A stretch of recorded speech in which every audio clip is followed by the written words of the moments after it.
Testing 1, 2, 3. Testing 1, 2, 3. Is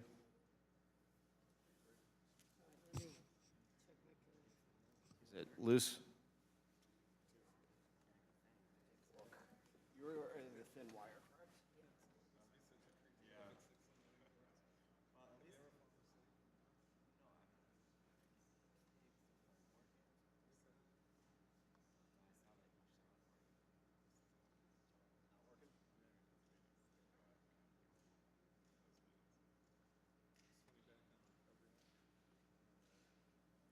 Hey, how you doing? Testing 1, 2, 3. Testing 1, 2, 3. Something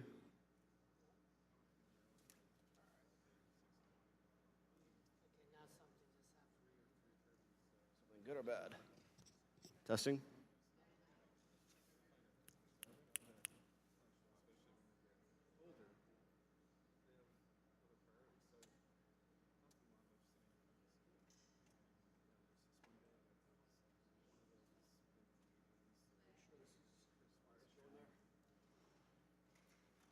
Testing 1, 2, 3. Testing 1, 2, 3.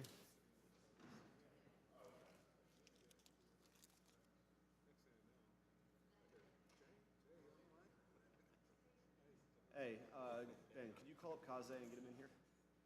Yeah. Chris should have it. Basically, her microphone is not working.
No, so neither of them.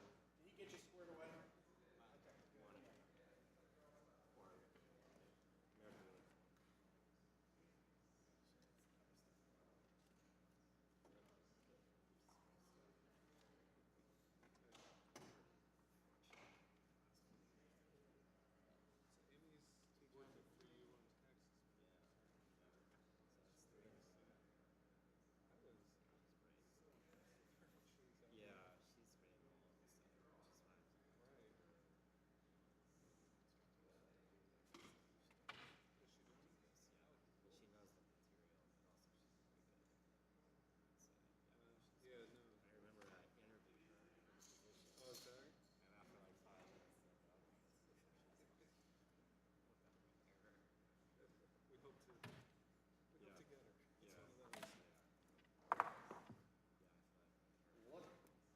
Yeah, no, I'm doing another connection.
Testing 1, 2, 3.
Check, check, 1, 2, 3, 4, 5. Check, check, 1, 2, 1, 2, 3, 4, 5. Clean.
Testing 1, 2, 3.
Testing 1, 2, 3. Perfect.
Testing, 1, 2, 3.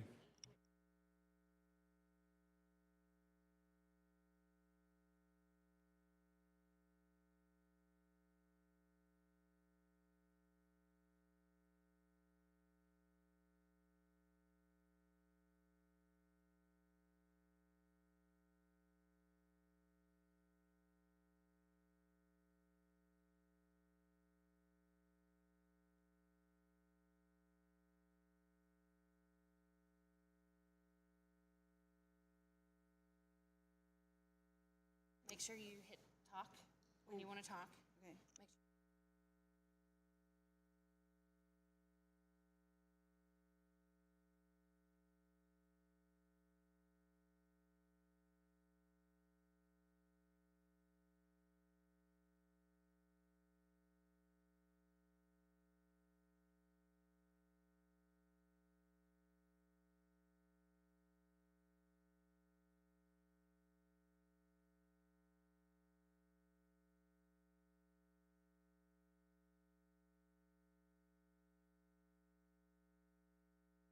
red light is lit to talk.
The committee will come to order. Welcome to the Ways and Means Oversight Subcommittee hearing on the Internal Revenue Service audit selection process.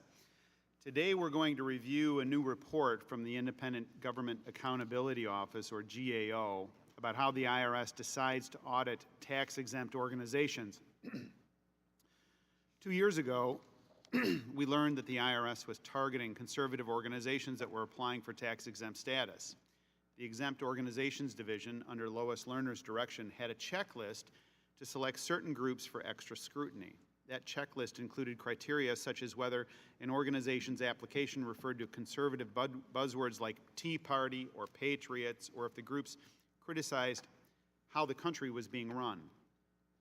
Targeted groups were subjected to intrusive and burdensome questionnaires. An Iowa pro-life group was outrageously instructed to tell the IRS about their prayers.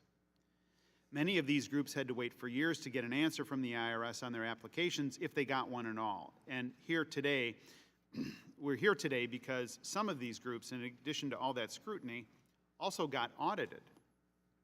To date, the IRS has basically tried to reassure this committee and the American people that this won't happen again by simply saying Lois Lerner doesn't work here anymore. But after we learned about the targeting of not-for-profit applicants, this committee asked GAO to review whether the problem was much bigger than that. We asked, can the IRS target tax-exempt organizations in the audit process? GAO released that report today. It says, quote, the control deficiencies GAO found increased the risk that the exempt organizations unit could select organizations, for example, in an unfair manner. For examination in an unfair manner. For example, based on an organization's religious, educational, political, or other views. GAO found many examples where the IRS failed to follow its own internal controls or document audit selection decisions. Failure to document is a real problem because where there is no documentation, there's no way to know if an audit was commenced based on merit or bias. There's also no way to hold someone accountable for bad acts. I'm deeply concerned about how the IRS decides which organizations to audit in the first place. Many times when a nonprofit organization is audited, it's because it computer flags problems at the outset with an organization's paperwork, and that's fine. But about 20% of the audits are set in motion because the IRS gets a complaint about an organization. These so-called referrals come from an individual, they come from news media, or even someone's political adversary. When the IRS receives a complaint, an employee looks to see if there's a likely tax violation.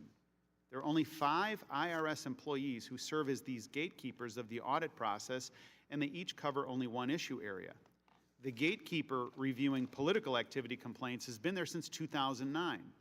That means that for the past 6 years, one person in the entire IRS has been reviewing political activity referrals to decide if they should move on in the audit process. If one of these gatekeepers decides that there's an audit potential, the complaint is sent to a referral committee with disturbingly lax standards. And what's worse, over 25% of audits GAO reviewed were started because of a complaint with no description of the allegation in the file. That is, 1 in 4 audits GAO looked at had no explanation of the reason for the audit. In some instances, GAO found that entire case files were missing. This means that no one can go back and determine if the audit was to begin for a fair reason or an unfair reason. And it is stunning in my view that in response to these findings, the IRS has said, quote, although the report states that a hypothetical risk exists that returns could be selected unfairly, the draft report did not find any evidence that this happened. And as we'll show today, that's not true. The Inspector General tells this committee that they've referred multiple cases of improper audit selection to the Justice Department for criminal prosecution in 2014 alone, and there's nothing hypothetical about that. I'll remind my colleagues that in 2013, after the Inspector General concluded that the IRS unfairly targeted groups applying for nonprofit status, the IRS response was similar. They said, quote, we've not found evidence of intentional wrongdoing by IRS personnel. And to the contrary, this committee uncovered evidence showing Lois Lerner acted in defiance of internal controls that were supposed to prevent anyone at the IRS from blocking a group's application or sending them to audit. Ms. Lerner was not only familiar with those internal controls, but these were policies she created and spoke of publicly as a way of commending the agency's impartiality. The evidence shows that Ms. Lerner maliciously and intentionally bypassed these controls, reaching into her division and directing specific organizations be subjected to audit, something IRS rules said she could not do. It's disappointing that over 2 years later, it's still possible that the IRS can select groups for adverse treatment based on their personal, political, religious, and educational beliefs. There isn't proper documentation of allegations or decisions to audit. There are a handful of gatekeepers with sweeping authority and broad discretion, and there is a very broken referral committee process. The IRS has been entrusted with powerful authority to review and audit organizations, and with that comes a very serious responsibility to the American people.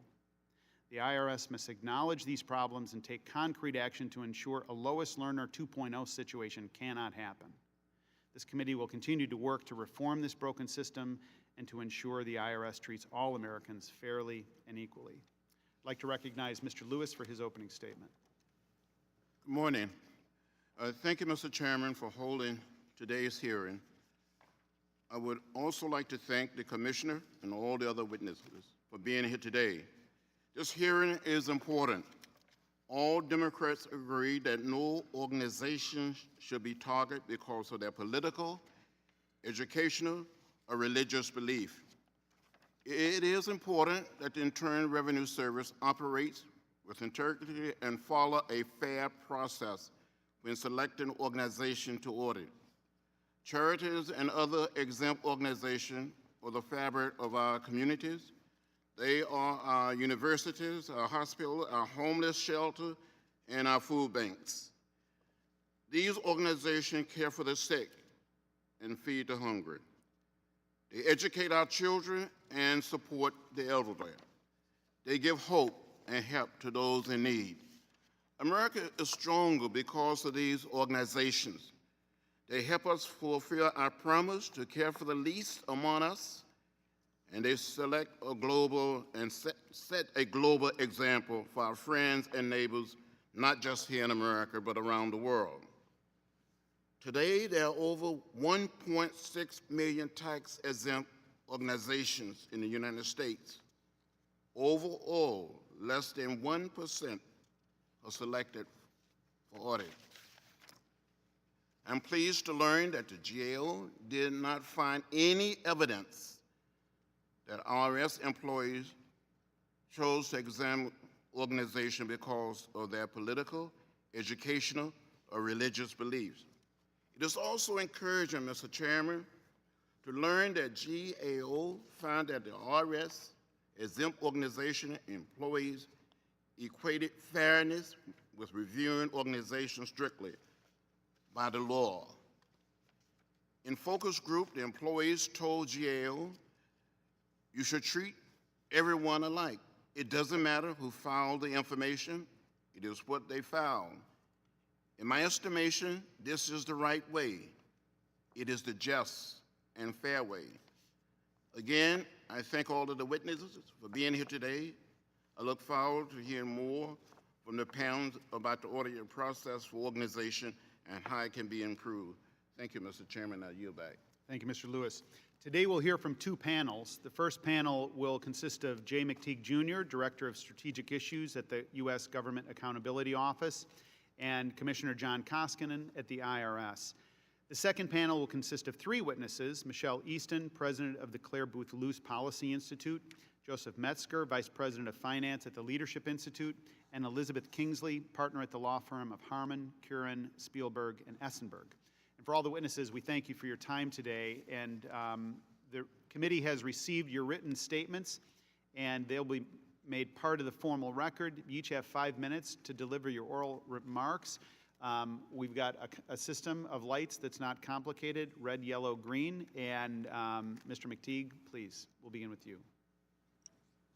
Chairman Ruskin, Ranking Member Lewis, and members of the subcommittee, I'm pleased to be here to discuss our report that is being released today on IRS's selection of tax-exempt organizations for examination. Tax-exempt organizations play a major role in our economy and provide a range of important services. There are an estimated 1.6 million exempt organizations in the United States that range from small social service groups to large nonprofit health systems, and universities. IRS's Exempt Organization Unit, or EO, within the Tax-Exempt and Government Entities Division performs two key functions. First, it reviews applications from entities seeking tax-exempt status to determine whether or not to grant status. And second, it oversees existing exempt organizations' compliance with the tax code. One way that EO oversees compliance is through examinations, which are reviews of an organization's activities and finances. EO uses various procedures to select cases for examination, including referrals from within and outside of IRS. In fiscal year 2014, IRS closed about 8,000 examinations, or less than 1% of exempt organizations that file a return. At the request of this committee, we reviewed the adequacy of IRS's internal controls over the processes and procedures it uses to select exempt organizations for examination.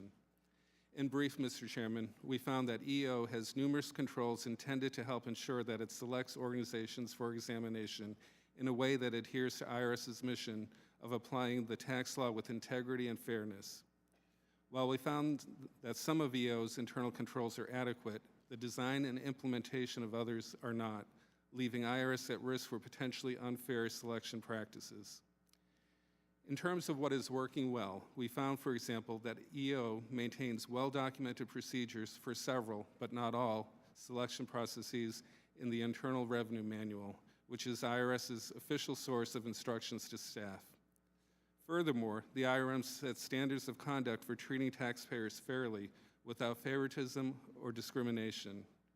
In focus groups we conducted with EO staff, they said that guidance documented in the IRM is valuable in helping them administer the tax code. However, we also identified several areas where EO's controls could be improved, including weaknesses in documentation, management's monitoring of key procedures, and segregation of key duties. For example, some EO processes, such as applying selection criteria to organizations under consideration for examination, are not included in the IRM as required by IRS policy, and therefore are subject to fewer controls. This is significant because deviations from the IRM are only allowed with approval by executive management and with the appropriate communication to employees.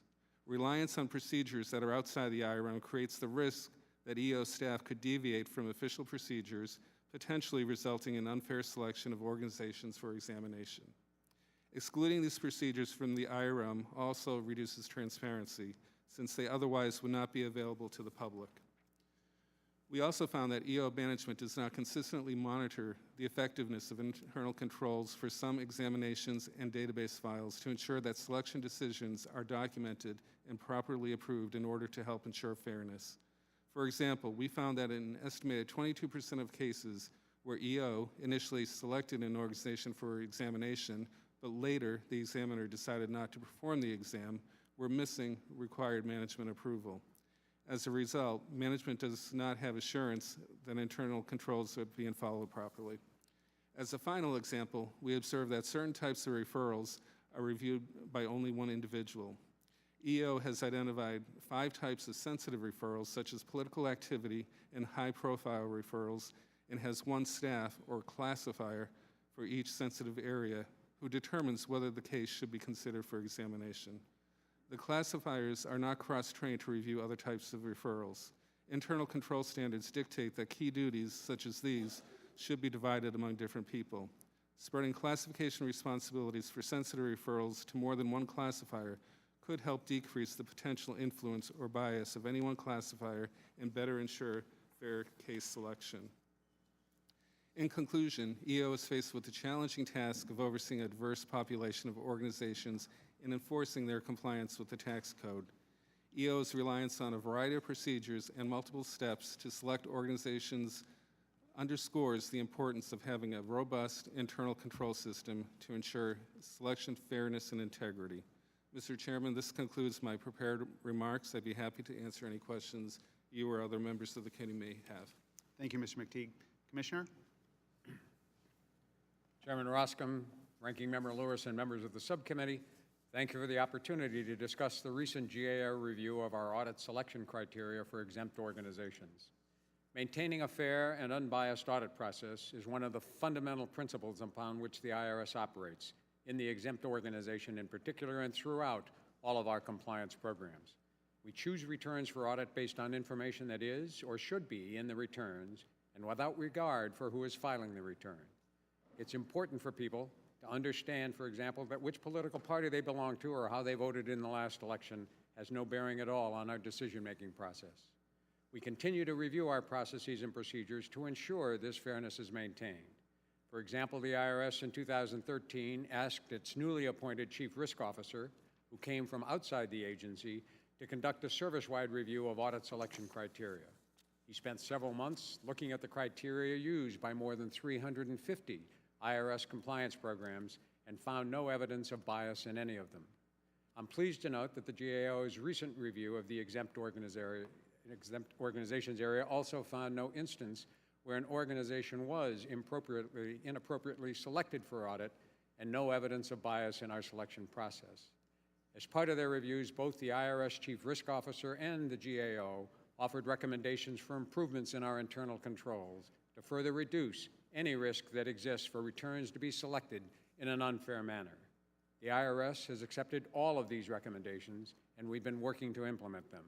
For example, last week, the director of our Exempt Organization Division issued guidance designed to further strengthen oversight of the process by which we select cases for audit based on referrals that come to us from the public or from Congress. Beyond the scope of the audit process, we have taken actions to ensure fairness in all of our dealings with exempt organizations. We're continuing to work begun in 2013 to ensure that the management mistakes made in regard to the determination process for tax-exempt status do not happen again. As part of those efforts, we have implemented all of the recommendations made by the Inspector General in his May 2013 report. The IG noted these efforts in a follow-up report issued in March of these years. Let me reiterate my belief that the IRS must continue to do everything possible to make sure that all individuals and organizations can be confident that they will be treated fairly in their dealings with the agencies. Even with our constrained resources, we will audit over 1 million taxpayers this year. Some will be members of one party, some will be members of another. Some will have voted for one candidate in the last election, and some for another. Some will have attended one political rally or another, but none of that matters to us in our audit process. The bottom line for all individuals and organizations is that when someone hears from the IRS regarding their tax return, it's only because of the information that is or should be in that return and not for other factors. And if someone else has the same issue on their return, they will hear from us as well within the limits of our budget resources. Chairman Roskin, Ranking Member Lewis, and members of the subcommittee, that concludes my statement, and I'd be happy to answer your questions. Thank you, Commissioner.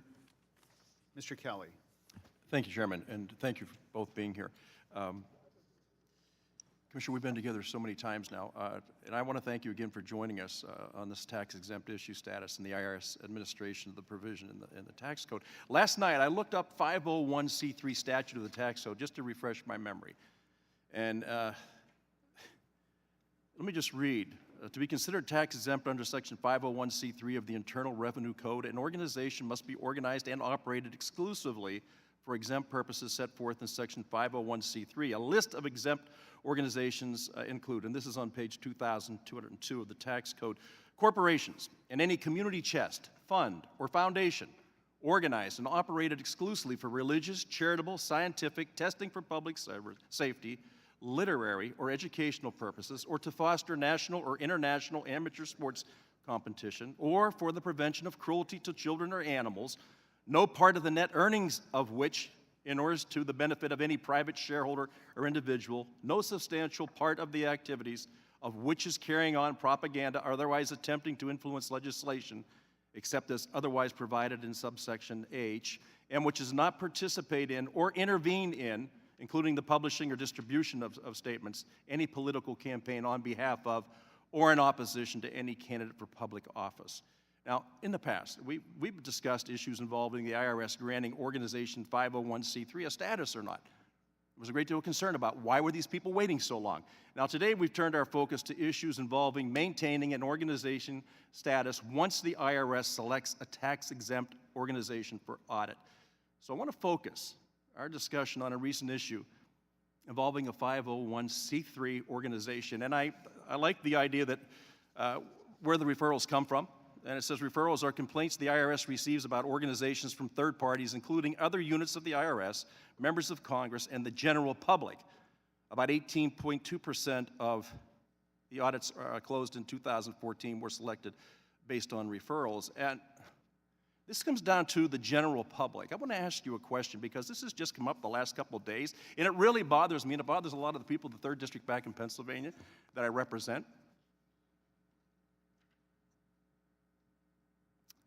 Planned Parenthood is a 501c3.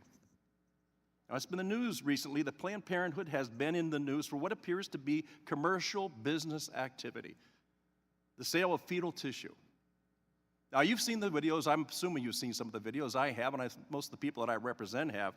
Planned Parenthood operates a tax-exempt entity for both 501c3 as well as a 501c4.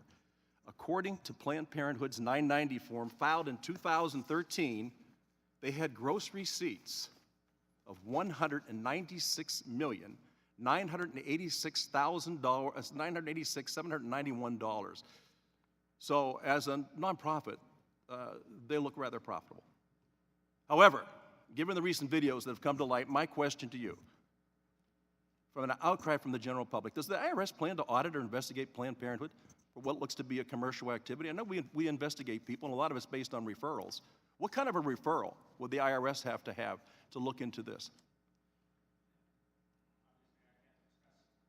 Obviously, I can't discuss any particular case. As a general matter, we rely on referrals across the board from the public and the Congress, as you note, but we also, as the GAO report notes in some detail, have a process for regularly reviewing the operations of exempt organizations across the board and looking for areas that we think are important to review, important to examine, important to audit.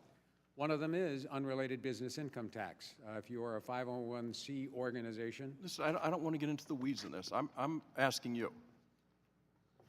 There's a general outcry right now throughout the United States of America. Whenever we can keep organizations from getting a tax-exempt status, and whenever we can go in and audit certain organizations because we think they're doing something outside of the 501c3 guidelines, we have no problem looking at that, but really what we're talking about today is restoring the faith and trust that the American people have to have in the IRS. And they look to us in Congress as their oversight, the ability to protect them at all costs. And you and I both work for the same people. I do not work for the Republican Party. I work for the people of the Pennsylvania's 3rd District, and more importantly, the people of the United States, the same as you. I'm looking at an organization right now, Planned Parenthood, with a 501c3 status, and looking at the numbers and saying, my God, do we really have a blind eye and a deaf ear to what's going on there? And are these people ever going to be audited? Have you ever audited the Planned Parenthood? Let me make just one clarification. Any tax-exempt organization can have unrelated business income. They have to pay tax on it. Universities, public organizations of other I understand that, Commissioner. Pardon? My question, when you read the definition of what qualifies for a 501c3, and it very clearly states what it is they have to do, I would think at some point, somebody, somewhere should be hearing all the bells and whistles going out and the smell of sulfur in the room to say, we better look into what's going on here. There's something that's really gone off track. And I would say if referrals can come from the general public, I would think the people of America right now are asking the IRS to take a very good look into this organization that has a 501c3 status. I'm going to look into it. I want you, if you get back to me, have they ever been audited? And has anybody ever looked into their procedures that they've been conducting and said these people do not qualify for a 501c3? The same as some of my friends in religious organizations have been targeted the same way, and other organizations because of their political beliefs. It's happened in the past. We know it.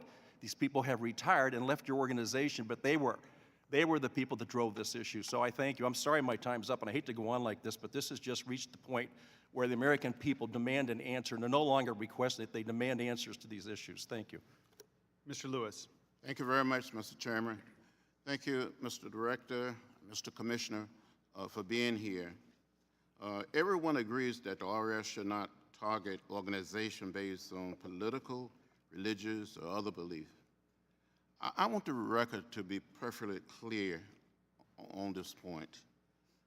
So the question is for you two, Have you seen any evidence that the IRS target organization for audit based on political, religious, or other beliefs?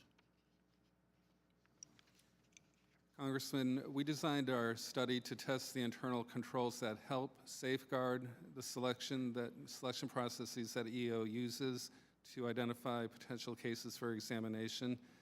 That said, we did not find, or we did not observe any instances of unfair selection in cases that we reviewed. But again, our study was looking at the broader controls. And I would add that this is important because looking just at individual cases would only give us a snapshot in time of past selection decisions, whereas looking at internal controls broadly, that's the safeguards for preventing unfair selection now and over time into the future. Mr. Commissioner, you want to add? As I noted, we set up an enterprise risk organization late in 2013. The new ERO risk manager, we charged with the responsibility to look across the entire exam function, and he found no evidence of bias, no cases that he could find. He did find, as GAO did, suggestions for improving our procedures, which we are following. We're delighted to have the GAO recommendations, but thus far we have no indications from any of those reviews, nor have we been advised by the Inspector General in their reviews and audits of specific cases, any indication that there's been bias in the selection of audits in the exempt area. Good, thank you. Mr. McTee, as director, I would like to understand generally how many organizations are audited each year. Your report stated that the overall audit rate for organization was less than 1% in 2014. In 2014, how many organizations were audited by the IRS? According to data that we received from IRS, approximately 8,000. In 2008, how many organizations were audited by the IRS? I believe that number was a bit higher. I don't have the number with me, but I believe it was in the order of 11,500, a little bit higher. Well, thank you, Mr. Director. Mr. Commissioner, I understand that the risk officer for the IRS conducted its own review of the examination unit and 350 other compliance functions at the IRS. What did this risk officer discover or find? He found that there was a low risk of any bias in any of those procedures. He reviewed them all. He came up in a handful of cases with additional procedural improvements along the line of some of the same kinds of things GAO was finding. And we committed then and we commit now that we are going to make those improvements because we do think the point GAO makes is correct, that we need to make sure we have processes and procedures, which as GAO and our risk manager said we have a lot of. We need to make sure they're updated. We need to make sure they're monitored. We need to make sure they're effective. Thus far, as I say, we're thankful that there have not been individual cases found where someone was inappropriately selected for exam, but that doesn't mean we don't need to continue to get better at it. We need to continue to monitor it. It's why I've always been supporter of IGs and GAO and outside reviews, because they give you good suggestions and insights. Mr. Commissioner and Mr. Director, thank you for being here, and thank you for your service. I yield back, Mr. Chairman. Mr. Holding. Thank you. Commissioner, your response to this report repeatedly notes that the GAO found no evidence of wrongdoing. So I want to be clear for everyone as to what GAO looked at and what it did not look at. Sure. So, Mr. Mertig, the IRS closed 8,000 audits of tax-exempt organizations in fiscal year 2014. Did you review all of those audits? We reviewed a statistical sample of those audits. Okay. So you were looking at the processes and internal controls within the exempt organization's examination unit. That's correct? That is correct. And then you looked at a sample, you said a statistical sample of cases to see how the processes worked and whether employees were consistently following them, correct? That is correct. So you can't say with any certainty that of those 8,000 closed cases that none of them were improperly selected for audits, correct? That is correct, sir. Thank you. And in many of the cases you did look at, there was documentation missing on how the IRS chose a group for audit, correct? We looked at over 23 of the key procedures and processes that IRS uses. It's a very complex process overall with multiple steps, with multiple reviews of different people involved. And looking across those processes and procedures, we did find some that were ineffective, some that But in the were individual working well. cases that you did look at, you did find missing documentation in those cases. We did find weaknesses in documentation and management monitoring and approvals. So when you would run across one of those cases with missing documentation, you wouldn't be able to tell whether that group was selected improperly because there's not enough information in the case to tell either way because of the missing documentation, correct? The type of, for example, the type of documentation that we noted was missing involved summaries. For Sure. example, It's like I used to work in a prosecutor's office, and we'd have to do prosecution memorandums and so forth, whether we're going to go forward or we're not going to go forward. And if you Correct. don't have those contemporaneous memorandums, you really can't figure out exactly why the case was declined or accepted. and that is an area where we did find some weakness. However, more broadly, when a file moves forward, the entire case file moves forward. So the fact that the summary was missing, is a deficiency in monitoring. However, the committee would still have the full case file, and in that case file, there would Sure, be. but without summaries and without, a memorandum, memorializing your conclusions and how you got there, you can't make the determination as to whether they were improperly selected. So essentially, what the GAO found is that the IRS isn't documenting its decision-making process when it selects groups for audit, and that's a problem. I cannot imagine running a prosecutor's office without that process in place. And essentially, an IRS audit, it is an adversarial procedure. I mean, it's akin to a criminal prosecution investigation. So when you can't tell why a group was audited, it makes it impossible to ensure that it was not selected based upon improper criteria. And that's a very big problem and undermines the confidence the American people would have in the IRS in the job that they're doing. I don't think I have quite enough time to get to another question, Mr. Chairman, so I'll yield back. Mr. Rangel. Thank you, Mr. Chairman. I wish I could join in thanking you for this hearing, but it seems like I keep coming in on this movie and it never seems to end. But, gentlemen, could you tell me how you interpret the Congress' intent in allowing a tax-exempt organization to participate, even if not its primarily objective, in any political activity? 50C3s by statute. Get that. 50C3s by statute are in effect prohibited from I'm talking engaging in. about 501c4s. Yeah. C4s, the statute talks about they need to be exclusively social welfare organizations. Over the years, that has been interpreted to mean they have to be primarily social welfare organizations. The Congress has made it clear. Let me try again. You have to interpret what the Congress meant. Obviously, you have had to defend your country's laws. We make them, and just to make certain that you effectively enforce them for us, I'm asking you, 501c3 is abundantly clear, exclusively for public use. Now we have the other one. We know the language.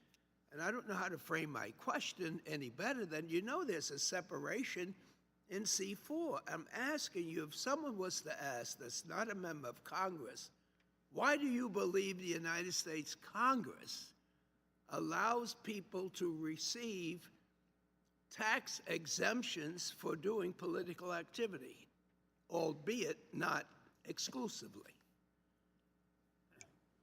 Well, Congress has made it clear in its statutory framework. If it's that clear, I wouldn't be asking you the question. If it's so clear, then answer it. Why are they doing this? Why don't they just say, if you're in politics, you go the political route? Now we're using tax exemption. Right. There is a 527, Section 527 proposal, provision that Congress passed that after the C3 and C4s were passed, it said if you want to spend most of your money, if you want to be primarily a political organization, you can do that and be tax exempt. You simply have to file for that. So I've made it clear, we don't make a choice for you. The statutory provisions say you can be a C3, a 4, or a 7. I only have 5 minutes. I'm talking about 501c4s. Right. It has to be not exclusively, but primarily for the public good, right? Now, what's the other part of it? It can be used for other purposes, right? Right. For political purposes. Correct.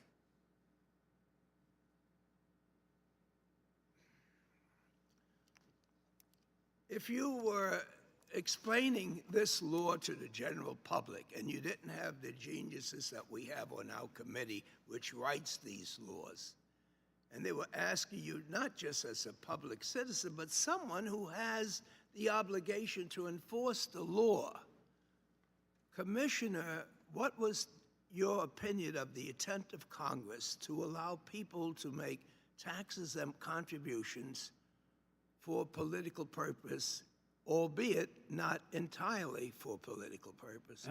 You don't get to take a deduction for a contribution to any C organization other than a C3.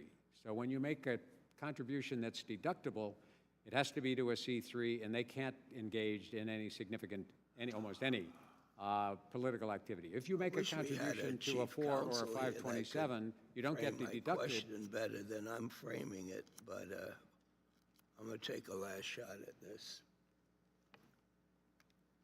Can an organization, a 501c4, in any way engage in any political activity at all? A 501c4? Yes. Yes, this 501c4 can engage in Why? political activity. What would be, in your opinion, the legislative intent in doing this? The legislative intent would be to support the political process, to encourage people to participate in it, to allow the organizations that are the recipients of those. Thank you. And do you think this is a good idea, to use the tax code to encourage people to participate politically? I've spent some time trying to reassure everyone that the IRS is a tax administration organization. Tax policy and issues of policy are the responsibility of the administration and the Congress. So you don't believe it's your responsibility to make recommendations to us? You go through all of this. Mistakes have to be made because of the millions of people that you audit, and so you think it's out of place for us to say, do you think there's a better way to do this, Mr. Commissioner? You would say it's up to you to decide that? I'd be happy to talk to you about that without my IRS hat on as a personal member of the public, but as far as the IRS goes... I'm concerned about you. We have oversight of the IRS. This is why you're subject to these type of intrusions in your personal life. And yes, when we do these things, we like to get an opinion from you. Is it working? My response is, from a tax administration standpoint, the Congress has made the policy. Our goal is to enforce it fairly. One of the concerns I have, the IG had, was that the rules around the C4 regulations are not clear, and my tax administration view is we should make them clearer. But in terms of the basic question you ask, which is a fair question, it's not a question on which the IRS has a position. We do not take positions on policy questions as to whether there should be more or less of something. Our goal is simply to implement the intent of Congress in the legislation that's been passed. Mr. Renacci. Thank you, Mr. Chairman. I want to thank the witnesses for being here. I want to also thank the Commissioner for your help with my staff on a number of issues we've come to you on, and we look forward to working together in the future on some other issues. But I want to talk a little bit about internal controls. You know, as a CPA and business owner, I understand really the importance of internal controls. Checks and balances are essential for the health of a business. A fundamental element of any set of internal controls is a proper segregation of duties And really, segregation of duties reduces opportunities for errors and fraud. Just as it's necessary for a business to implement and follow internal controls, it is essential for the IRS to implement and follow its internal controls to safeguard the integrity of the tax audit process. In other words, IRS internal controls are supposed to protect taxpayers and keep the process fair and unbalanced. And unbiased, I mean. The IRS should prevent any one person from being able to decide whether someone should be audited. I'm going to go back to the past, and then I want to really move to the future. But in the past, we had an incident where Lois Lerner, somebody who has been before this Ways and Means Committee, we believe abused the internal controls. Crossroads was referred to audit twice. Both times it was dismissed and based on a vote of a 3-person panel. Yet, one person, Lois Lerner, writes in an email, I need to think about whether to open an exam, and then she says, I think yes. To me, that sounds like she could and did bypass internal controls. That was before your time, Commissioner, I understand. I want to look to the future and what we're doing as far as internal controls. That being said, the GAO report shows that the IRS didn't have sufficient internal controls in place, which could lead to the abuse in the audit selection process. Commissioner, do you agree that these internal control deficiencies pose a risk that certain tax-exempt organizations could be selected or not be selected for audit based on inappropriate criteria? Wrong person. Oh, am I? Yeah, here we go. I think the controls we've had in place are detailed, complicated. The GAO spent pages explaining all of those, noting that a number of them were appropriate, suggested improvements, and we are supportive of those improvements. But at this point, we do not think that, looking backwards, that those controls, as they operated, resulted in anyone being improperly targeted. But as I've said, and I agree with you, you need to continue to review your processes, you need to monitor them, you need to make sure that people are following them, and I think the recommendations the GAO makes are very helpful, and we're going to implement them all. I appreciate that. I think it's important that the people that I represent, the people in the United States, understand that there is a fair and balanced process, although, again, looking at this email that's on the board, I'm not sure going in the past that Lois Lerner did not break the internal controls and be the only individual who made that decision. And that's what I want to avoid going forward. I'm hoping that the IRS continues to monitor these internal controls. So what are you doing to address the problems that GAO found, specifically with regard to the referral process? Yes, we actually have, on both cases, they found their suggestion on the classifiers, who simply classify cases. They don't make a selection themselves. They classify for the review panels, that the classifiers should be cross-trained, so you don't have one classifier only dealing with one classification. And we've agreed to do that. We think that would be helpful. They also said, with regard to the review panel, which historically were people who volunteered who met criteria and would serve for a year and rotate off, as the resources declined and the work grew up, we did not get volunteers on a regular basis in the past. So the members of some of those review panels had been on those panels for a number of 3 or 4 years rather than a year or two. So we've already announced, following the GAO recommendation, that we will actually randomly select, but on a regular basis, people for a 2-year term on each of those panels, and they'll rotate through, they'll rotate off. And in both the classifier case and the people who are going to participate in the panels will make sure they get appropriate training and background information so they can perform effectively. And we think those will be improvements. And I appreciate that. Now, how will you, and again, as a business owner, even though we set internal controls up and we had all these processes, what is there checks and balances in place to make sure all of these internal controls stay in place? Yes, one of the things, as I said in my testimony, in addition to appointing a risk manager, I have spent the last year and a half trying to get employees from the front lines on up, and I've talked to about 14,000 IRS employees in person to understand that every IRS employee should view themselves as a risk manager. Any IRS employee who feels there's a problem, is uncomfortable with something, thinks things aren't working the way they're supposed to, has numerous lines of communication, including directly to me as well as to the risk manager, to raise that flag. As the GAO noted in their interviews, all of the employees they talked to in focus groups place great emphasis on our ability to fairly deal with taxpayers. So in addition to all of our processes and procedures, I'm trying to make sure that the employees understand that the problems we can't solve are the ones we don't know, and we need their help whenever they think there's a problem of any kind to raise their hand and raise that problem. And we reward people who do that. We don't punish them. Thank you. Thank you, Mr. Chairman. I yield back. Mr. Smith. Thank you, Mr. Chairman. Mr. Commissioner, in 2005, under the direction of Lois Lerner, the IRS created something called the Review of Operations, or a compliance review. If an organization is put into this review, the IRS would monitor that organization without ever making contact. In other words, the IRS will put them under surveillance, potentially building a case for a future audit. Taxpayers shouldn't have to worry about the IRS spying on them. In fact, this is a huge potential for abuse. Would you agree with that? I'm not familiar with that process, but what we do is when we're looking at compliance possibilities, we do look at trends, and in many cases we don't audit anyone. We don't send them notices. We simply monitor questions. A question was raised about unrelated business income taxes, and we will monitor across the board, are people paying those taxes? Are they in fact engaged primarily in commercial enterprises and no longer in tax-exempt enterprises? And we will actually monitor that without necessarily auditing anyone. Okay, so you're telling me that as the Commissioner of IRS, you're not familiar with the Review of Operations process? The discussion you're talking about in 2005, I am not familiar with. Okay, I understand you weren't there, but I have an email right here. Actually, Lois Lerner was definitely aware of it. In fact, it shows how she was aware of the surveillance program, and I'd like to show her discussion. As you can see up there, it says, Lois would like to discuss our planned approach for dealing with these cases. We suspect we will have to approve the majority of the C4 applications.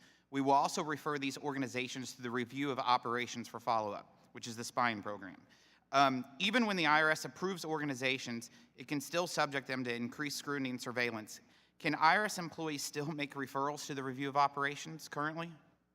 Yes, actually in any number of cases, right now, for instance, we've streamlined the C3 application process for small organizations, and one way we're going to check up on that and audit it is after the fact, a year or two later, see if those organizations that went through the streamlined process are actually behaving as they said they were going to, or do we need to adjust the streamlined process? So when we have an influx of exempt organization applications in any particular area, we will, in fact, later on, follow up to see how are they performing. Are they doing what they said they were going to do? How do we make sure that this process isn't being abused right now in the IRS? I'm sorry, how do we what? How do we assure that this process is not being abused, of spying on the various C4 organizations? Well, as noted, we don't reach outside the organization and do anything. We collect the information they provide. We look at the 990s they provide. We simply monitor their activities. We're looking for, are they paying employment taxes? Are they engaged in unrelated business income areas? Are there other areas that, as a general matter, look like there's a question? We do not do, quote, spying on organization as a matter. We simply periodically review information to see how our organization is providing. As noted, do they know that you're reviewing it? I mean, do you notify them and say, hey, we're reviewing these organizations? Everyone who files a 990 with us understands we review those filings. And we review them or need to make sure, A, you're filing them, and B, if there are significant changes from one year to another, we will monitor those. I don't think anyone would be surprised that when they give us that information, we're going to look at it. It's just in this email in regards, referring to Lois Lerner, it talks about in the spying process that they'll review their websites, monitor their websites, they'll check for political activity, what political activity, check if they're registered with the FEC, and their representational aspects. So it looks like a lot of stuff that you're just keeping an eye on them. Right, that would have been her point. As noted, she thought that they were going to end up approving most of the C4s, and in fact, most of the C4 applications were approved, albeit, as I've said in the past, in a process that was not right, the delay should not have happened. The request for voluminous information should not have been made. It was a management failure that should not happen again. Thank you, Mr. Chairman. Mrs. Black.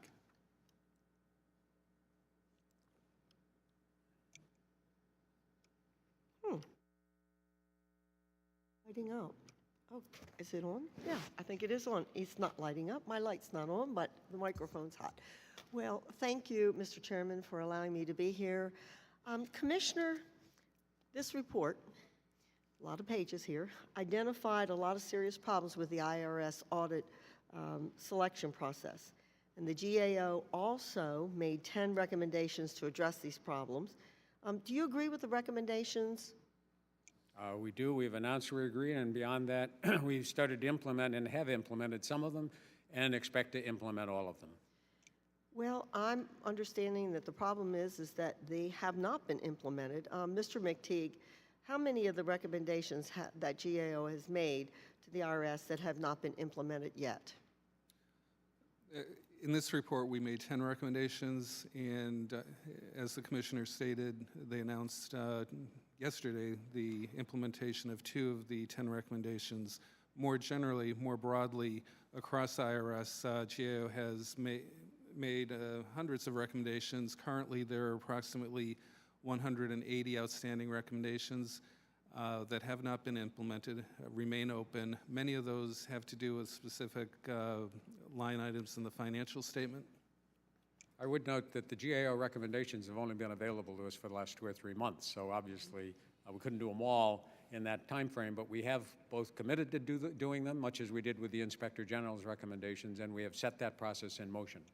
Well, and so I also know that the Inspector General, TIGTA, has a similar list, and they had 171 unimplemented recommendations, too. So if you add all those together, it's about 350 recommendations altogether that have not been addressed by the IRS. I would be happy to get you the list of the thousands of recommendations that we've had over time that have been implemented, and we in fact track with both the IG and GAO the status of those recommendations and the progress we're making on them. In some cases, and the IG has recognized that, the implementation depends upon more resources than we presently have. If it's not a resource question, we are committed to implementing IG and GAO recommendations. If we disagree with them, we announce that up front, and obviously we don't implement the handful of recommendations that we don't agree with. As a general matter, we have found with both the IG and GAO that we've agreed with the bulk and the vast majority of those recommendations and are committed to implementing them. Well, I appreciate the fact that you are committed to implementing them because this is a big trust issue. And I know in my district, and I hear it everywhere I go, that people are continuing to be concerned that this whole issue of lowest learner and the targeting that was done has still really not been resolved, and that there are still questions out there in people's minds about whether they can trust the IRS. As a matter of fact, I've had some people that have had letters come from the IRS, and they question me, is this because perhaps I know you? Is this perhaps because I give to a certain organization? And, you know, I try as hard as I can to let people know that we are working here in Congress to restore that trust. But when I have a list of this many recommendations that still need to be done, it's awfully hard for me to tell the people in my district that, yes, you can trust the IRS. So, Mr. Koskinen, I hope that we can hear back from you, and I know that the chairman will continue to follow this, where we will hear back about what really has been implemented so we can restore the trust. A year and a half later, after this targeting, there are still questions out there, and I think it's imperative that these recommendations be put into place as soon as possible. As I read through them, I think there are some that seem to be fairly easy to put in place, and I think they should be clicked off fairly easily so that you can come back to this committee and tell us that you've done the work and that over 350 recommendations between GAO and TIGTA have been addressed and that they have been resolved so that we can restore the trust of the IRS with the American public.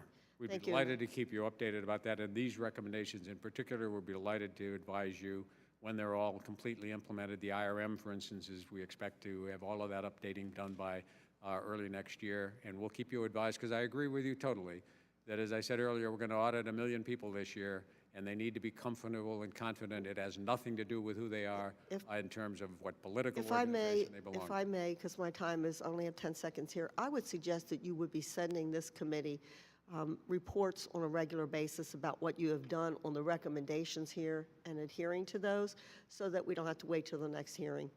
Thank you, Mr. Chairman. I yield back. Thank you.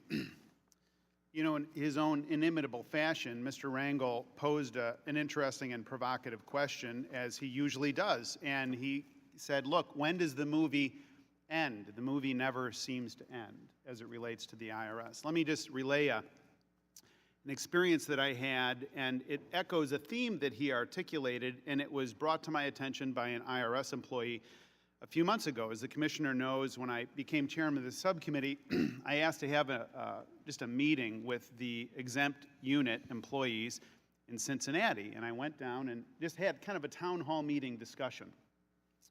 No press, no big hoopla, but I went in and had a discussion, took one staff person with me, and the diplomats would call it a frank discussion, shall we say. But it was pretty forthright, and it was right after we had moved a big package of legislation. You remember, we all moved a bunch of IRS reform bills. There was a package of them that came out of the committee, I think unanimously, and we were on the floor and so forth. And one of the employees at the IRS in Cincinnati raised his hand, and he asked Mr. Rangel's question. But it was phrased up a different way. He said, when does it end? When is enough enough? I heard your statements on YouTube. I saw your comments, Congressman, on the floor of the House of Representatives. When does it end? And I said, look, part of the charm of the American public, one of the things that's really a great feature of the United States, and one of our characteristics that I find so endearing, is we are quick to forgive. The American public is quick to forgive. It's a quick to give people a second chance. But the key to being forgiven is to ask for forgiveness and to acknowledge that there's been a problem. And I think the weakness, the disconnect with this whole scene is this reluctance on the part of the Internal Revenue Service to acknowledge that targeting happened. So there's still words like alleged and so forth. And it's like, hey, enough already. Just come clean and admit that it happened, and then we're able to turn the page. So a more provocative question, I would say, is not when does the movie end, but really when did the movie start? And the movie started when the IRS targeted people based on their application. And then the second reel of the movie was put on when we learned through the work of this committee that the IRS was manipulating, and it was Lois Lerner that was manipulating and bigfooting a process, saying, I'm going to decide who gets audited here. And now the movie continues. We're on the third reel because the GAO, at our request, has said, this hasn't gone away. And so, Commissioner, my question to you is, you asserted earlier that this is a hypothetical risk. So you've heard all of the members of the committee we're of one mind in that nobody wants this to happen. Mr. Lewis said that in his opening statement. Mr. Rangel said that. The Republicans said that essentially nobody wants this to happen. You asserted that this was a hypothetical risk, and yet we asked the Treasury Inspector General for Tax Administration about various complaints. And so from 2013 to present, TITCA has investigated 102 complaints from tax-exempt organizations who believe that they were unfairly targeted. Of those 12 cases were referred to the Department of Justice for criminal investigation. And keep in mind, this doesn't mean that TITCA didn't find problems with the other 102 cases, but it does mean that TITCA said, we find that a threshold, and a very high threshold, as you know, of criminality has been triggered here, and we are referring these to the Department of Justice. Were you aware of that? Is this news to you? And can you give me your state of mind as to that information? Yes, actually, we meet regularly with the Inspector General at a high level to review what's going on. They have advised us of investigations. They regularly encourage the public to, and we do too. If you have a question, feel free to refer it to the Inspector General. They advised us and continue to advise us. In those reviews, they have found no evidence in any of the reviews thus far, the information we've got from them, that there was improper exam selection. They do not tell us if they refer, for whatever other reasons there are, cases to justice for review, but as a general matter, as we've reviewed things, they have brought no case to our attention where there has been unfair exam selection in the exempt organization area. Well, But they'll have to speak for themselves. That's all. All right, what fair enough. That's what they've advised me. But they do not advise us, and it's not appropriate they would, about individual cases. We don't know the details of anyone, and we don't know the details of what their referrals are to the Justice Department. That's what they need to have between them and the Justice Department. So Okay, what they've communicated to us, just to close the loop on this line of inquiry, what they've communicated to us is, look, there's a criminal activity going on here. They've made a criminal referral a dozen times based on the audit process. So we've got to get to the bottom of that. Because the IG can tell you that. All I can tell you is we've been advised that in those cases, the 112, whatever number it is, and we get our regular meetings, they have not found that anyone improperly selected anyone for an audit. You would acknowledge, though, if they did, then that wouldn't be hypothetical. That's right, if they did that, but they have not told us that. Our point about hypothetical is not to say we shouldn't implement the procedures. Our point is to say, goes back to the point about reassuring the public, at this point, we do not have indications that anyone improperly was selected for an exam.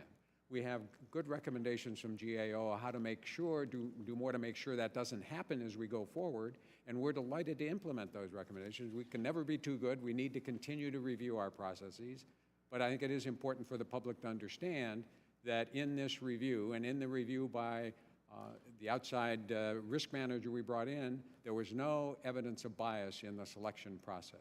So just to be clear, and so that we've got the record clear, the TIDCA does an investigation when someone is complained against. So they will,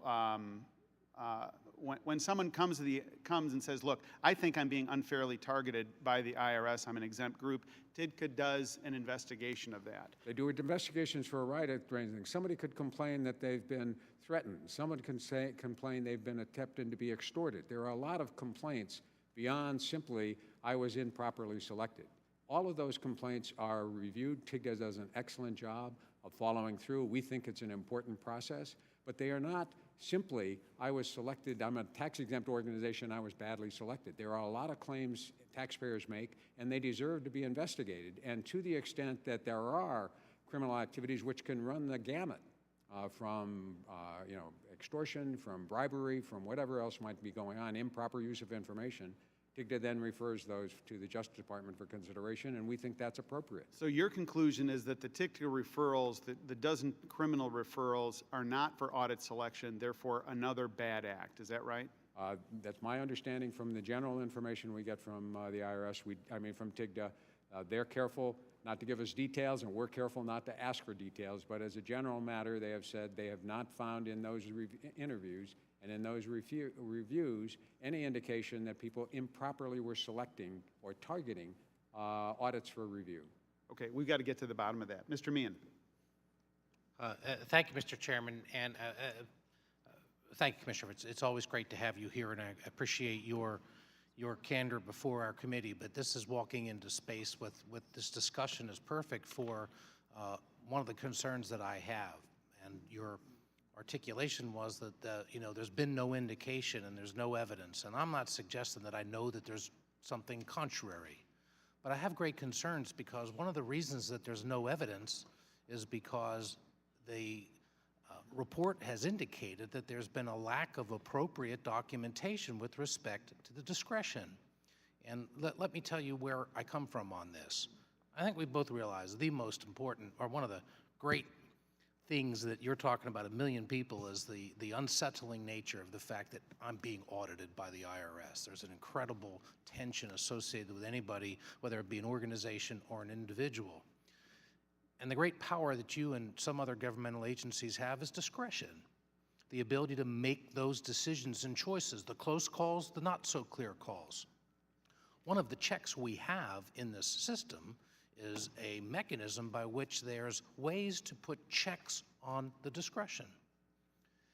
And there's a series of things that are put in there, including the very manual that governs the organization that the IRS operates under, much like when I was in the Justice Department. We had the manual that pretty much told you about everything that you needed to do in the course of your exercise of discretion.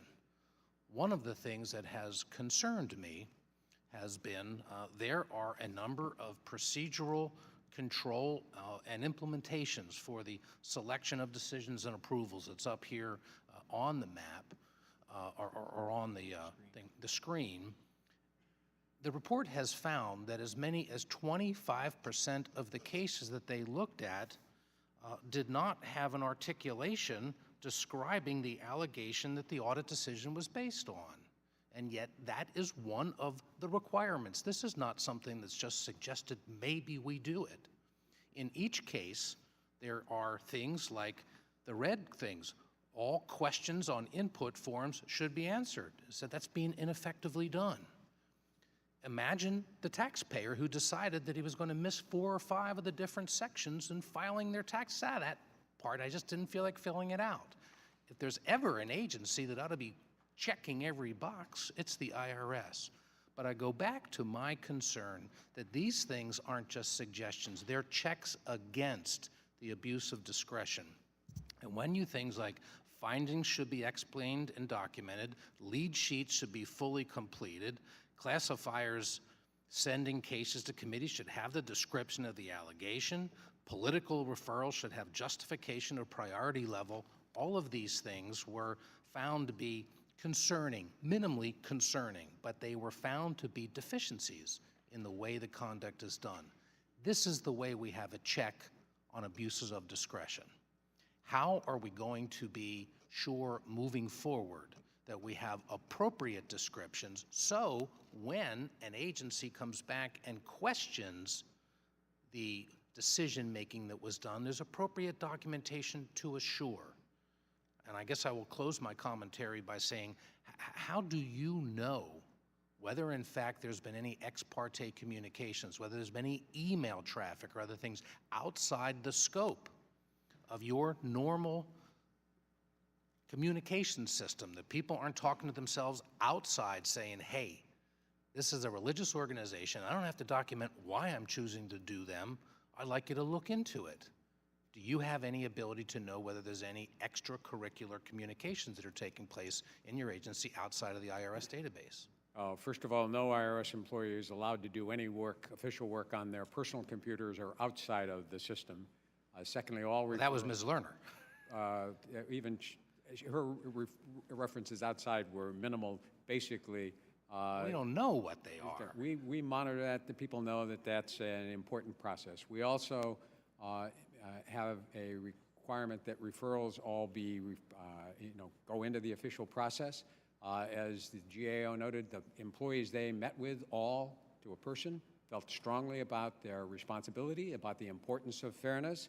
But I take your point, which is important, that the procedures and the documentation are an important part of this, and that's why we have no disagreement. We, in fact, welcomed the GAO review when it started for just this reason. Just as I say, our own review found that there were additional ways we could improve and tighten down things. And we should do that. And then the point that I'm trying to make as well is we shouldn't assume that therefore it'll self-execute forever. We need to continue to monitor to make sure it's done. As I say, continue to support IGs and GAO reviews because it gives you a third-party review of, are you actually checking all the boxes? Are people actually paying attention to the details? And that's important. We need to do whatever we can to continually reemphasize that. The one thing about the directives that aren't in our IRM is those are interim changes in procedures, improvements that are part of the IRM, but until it gets officially done, they're outside of it. And so there's a concern of, well, for instance, you can't make a decision on your own without management approval, which is key to the IRM. The directives don't repeat everything in the IRM, but the point is well taken. We should, as quickly as we can, officially update the IRM with those directives, and we had already started that, but we have committed that all of the voluminous IRM will be updated with all of those directives, because again, the point is well taken. Employees need to be reminded that as the directives come out, they are part of the IRM, and the other restrictions on the IRM apply. So I agree with you exactly that we need to make the improvements. We continue to need to be able to improve. We should never assume that it's perfect. And even when we make these improvements, it'll be important for us, the IG, GAO, this committee, to continue to say, okay, what have you done? What's the monitoring? How does it look a year later? Well, so long as there's not ex parte communication, that will be the record that will allow us to check against abuses. And I thank you for your answer, and Mr. Chairman, I thank you, and I yield back. Mr. Doggett.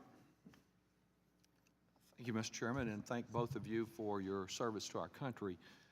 Commissioner, just to be clear again in your answers to Chairman Roscom, you've taken a look closely at this, and you found no evidence of bias in the selection process. That's correct. You found no evidence that someone was improperly discriminated against in the selection process. We have found no evidence, and the reviewers that we've had look at it have found no evidence. And as I understand your written testimony, it's clear that IRS does have procedures in place to prevent employees from selecting organizations on the basis of politics or religion or any other inappropriate grounds. That's correct. And the GAO has provided a number of helpful and important refinements to your procedures, and you are willing to see that every single one of those recommendations is fully implemented. We are. We think those are important recommendations, and we're committed to making sure that they get implemented. And Mr. McTeague, as I understand, you basically have suggested, recommended some refinements in the way the Internal Revenue Service has handled these matters. That is correct. We have 10 recommendations aimed at improving their policies, procedures, and practices overseeing the control environment. And if I understand correctly, the very first one of those is that the Internal Revenue Service basically takes some practices and procedures that it is following now and put them into the manual to ensure that they are consistently followed in the future. That is correct.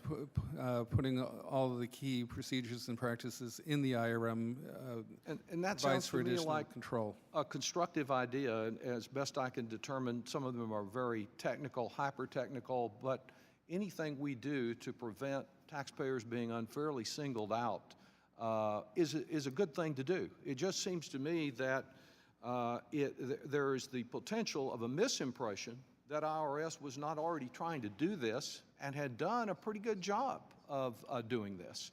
I remember some of our first hearings on this, which sounded to me a little like Benghazi, that there was some White House plot of the president and his supporters to take on their political enemies and to misuse the Internal Revenue Service in much the same fashion that there was an attempt to misuse it previously in American history years back.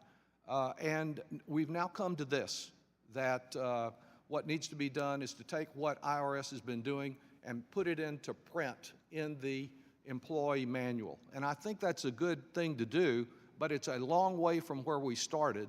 And what we really learn after months of investigation, and I might say almost attempts to force and encourage IRS, and particularly this division in Cincinnati, to not do its job concerning dirty money and politics and the misuse of nonprofit organizations. But it's a long way from where we started because there was nowhere there. And I appreciate your report. I hope that we can continue to make constructive improvements. And I appreciate, Commissioner, the attitude you bring to this, that even in addition to these recommendations, your job is one to see that perhaps one of our least popular government agencies is continuing to try to refine and improve and serve despite the fact you've been starved of resources to do your job, but to try to do your job in the way that we expect any government official to be responsive, to be fair and honest in the way that the job is done. And I thank you both. I yield back. Let's go to Mr. Smith for purposes of putting a document in the record. Thank you, Mr. Chairman. Mr. Chairman, based on my prior questioning with the Commissioner on the review of operations and surveillance program, I'd like to submit to the record on behalf of, for the benefit of the committee members and also the Commissioner, a memorandum that we received from the IRS in regards to the review of operations and surveillance program. Without objection, so ordered. Ms. Noem?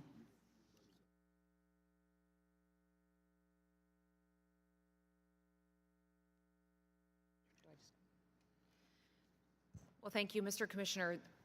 While the report identifies some problems with the IRS's audit process. I'm concerned that you aren't taking the report seriously. In fact, when you talked about the report, you called a lot of the claims in the report hypothetical.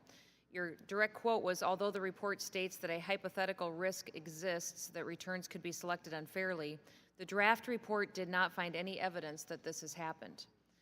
But my colleagues here today have demonstrated real cases where the exempt organizations unit has targeted people based on their beliefs, and those cases were not hypothetical. This report shows that the IRS isn't documenting its decisions. And how can we tell if the targeting is happening or not if there is no documentation recording those decisions? There's no information to help us decide how decisions are being made at the IRS. In fact, just in fiscal year 2014, the GAO found that up to 34% of referral cases selected for audit were dismissed without a reason being documented. Isn't it possible that those cases received preferential treatment if they were dismissed? And 22% of the cases not selected for audit had no manager's signature approving the decision. So how do we know that those decisions weren't biased if we have no record as to how they were reviewed? So this is just over the course of 1 year, and only 2 years after the IRS has admitted to targeting organizations. So you're saying that there's no evidence of wrongdoing, but you're also missing so many records and documents throughout the process that you can't prove that there wasn't any targeting being done. The burden of proof is on you and is on the IRS. So, Mr. McTeague, do you agree that lack of documentation means that possible targeting could still occur before the commissioner speaks to some of what I have just talked about? The lack of sufficient internal controls clearly opens the risk for potential abuses. I've said before that an effective internal control system provides reasonable assurance that misdeeds will not happen, but no internal control system is possible to create that will assure absolute adherence to any policies and procedures. Commissioner, I would just note that we take this report very seriously. I think it's a misrepresentation to say that we're not taking it seriously. well, did you refer to the report as hypothetical? Hypothetically, yes. At that point, there are risks, but the point was to make it clear that there hasn't been a case after the reviews. Nobody found existing bias or found cases. Much of the documentation, as Mr. McTeague said, was in a case file. There is a case file that was moved forward. Some of the documentation is there weren't sign-offs, and we need to make better procedures. We need to get better at this as I go. So the point is not that we're not taking it seriously. The point is we need to implement these recommendations, and we need to, as we go forward, continue to monitor and make sure that there is no, as Congressman Meehan said, as minimal a risk as we can make. Nothing is guaranteed, but we need to make sure that the procedures work. Again, I would stress, when GAO interviewed employees involved in this process, across the board they found employees dedicated to, in fact, fairness, to making sure the system worked well and effectively, and that's my experience in the 14,000 employees I've met with. It's a dedicated workforce doing its best to deliver on the mission of providing taxpayer service and enforcing the tax code fairly. But 2 years after the targeting scandal occurred, the burden of proof is on the IRS to show that they are not targeting organizations. And that is what disturbs me about the actions of the IRS since those 2 years have occurred, is that there is no processes in place to do that. Do you truly feel as though, I feel as though we're late coming to the party, because for 2 years now, the focus has been on the IRS, and it appears that you're not taking it seriously because no documentation processes have been put in place. Yeah, the full report has several pages describing the existing protocols, procedures, and protections. So it's, again, not fair to say there are no rules, no procedures, no way to protect it, no documentation. The report's findings are important, but part of those findings are there is a significant process in place with detailed procedures and protocols. Including documentation that shows how decisions are made. And in the majority of the cases, vast majority, there is the appropriate documentation where, as Congressman Meehan said, you haven't checked the boxes, you haven't provided the summaries, as Congressman Boland said, you've got to do that, and we need to do better at it. But so I'm not saying it's a perfect specifically process. when auditing decisions are made, there is no, especially when auditing decisions are made, who gets audited, who doesn't get audited, how those decisions are made, manager signatures, that has not been done in the place, and will that be done in the future? Yes, I'm saying we've already implemented some of these recommendations. We will implement all of them. But even beyond that, it's important for us here in a lot of places not to then rest on our laurels, as it were. We need to continue to be vigilant. We need to, in fact, I'm delighted to have GAO on a regular basis, as they do, and the Inspector General review all of this, because it is important for the public to feel that not only do we think we're doing a good job, but outside reviewers coming in have found that, in fact, we are performing as we've said we were going to perform. So quite the contrary, we take all of this as an important part of the process. It's why, as I said, I've been trying to encourage every employee, if ever they have a concern that something they feel uncomfortable about, something's not going the way it ought to, there are lines of communication outside of their immediate manager that they should use. They should view themselves as risk managers. And we will therefore, whenever there is a problem, my commitment is not that we won't have them. My commitment is we'll find them as quickly as we can, we'll be transparent about it, and we'll fix them quickly. I would say, and I know I'm over my time, Mr. Chairman, but transparent would mean documenting how decisions are made, because you're accountable not just to Congress and to this committee, but you're accountable to the taxpayers that you're choosing to audit as well. Thank you. I think that's exactly right. We owe it to the taxpayers to be fair and to be clear. And taxpayers have a right, if they have a question, to ask us about it. If they're concerned, they can go to the taxpayer advocate, they can go to the Inspector General, if they think that they somehow are being selected for an audit improperly. As I've said, we're going to do a lot of audits. They're going to cover the entire political spectrum. They're going to cover people who go to church, people who don't go to church, people who went to political rallies, people who never do. And the issue taxpayers have to be comfortable with is we're talking to them because of something in their return or something that should have been in their return, and that's the only reason. Commissioner, the President gave an interesting interview where the IRS and the targeting and so forth came up, and it was within the past couple of days. And essentially he said Congress passed a crummy law and the IRS administered it poorly and stupidly. The crummy law argument seems weak to me in that the statute's 102 years old, and the regulations have been in place interpreting the statute since 1959. So it's not as if this is all new stuff. You want to comment on the characterization of the IRS employees as poorly and stupidly administering something?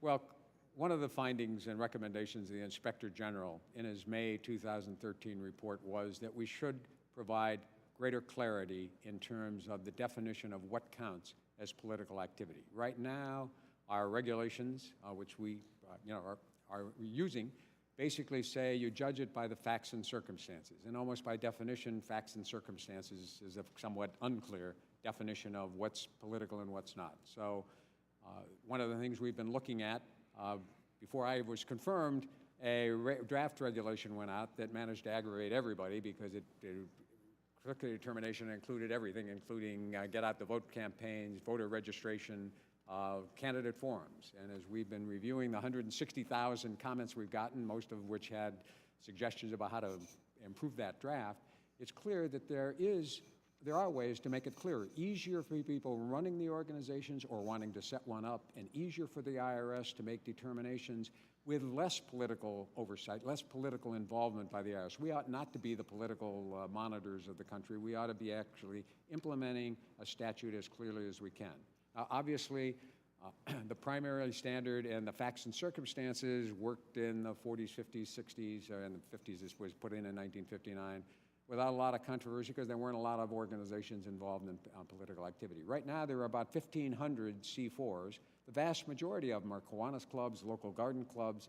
The number of organizations has grown significantly in the last 4 or 5 years, but even then, they're still less than 10%.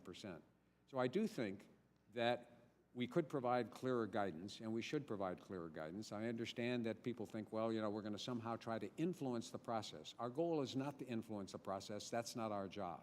Our goal, as one of the people working on this with me said, our goal is not to change the strike zone, it's to dust off home plate and make it clearer what's in and what's out. What we found, though, at the committee level, in terms of our inquiry and the investigation and the work, the staff work, the interviews and so forth, is that it's a false claim to say that there was ambiguity. And that was, we didn't get that from the interviews that we did. And in fact, the targeting took place basically when Washington came in and bigfooted the Cincinnati office and said, put a stop on those, put a hold on those. It wasn't Cincinnati that was having a problem of figuring out how to call the balls and strikes. It was Washington that came in and said, no, no, no, no, no, we're going to do this differently. So in your view, you know, to get to Mr. Rangel's question and to get to the question that came up at my meeting in Cincinnati where the IRS employee says, enough is enough, in your view, what caused the targeting to begin with?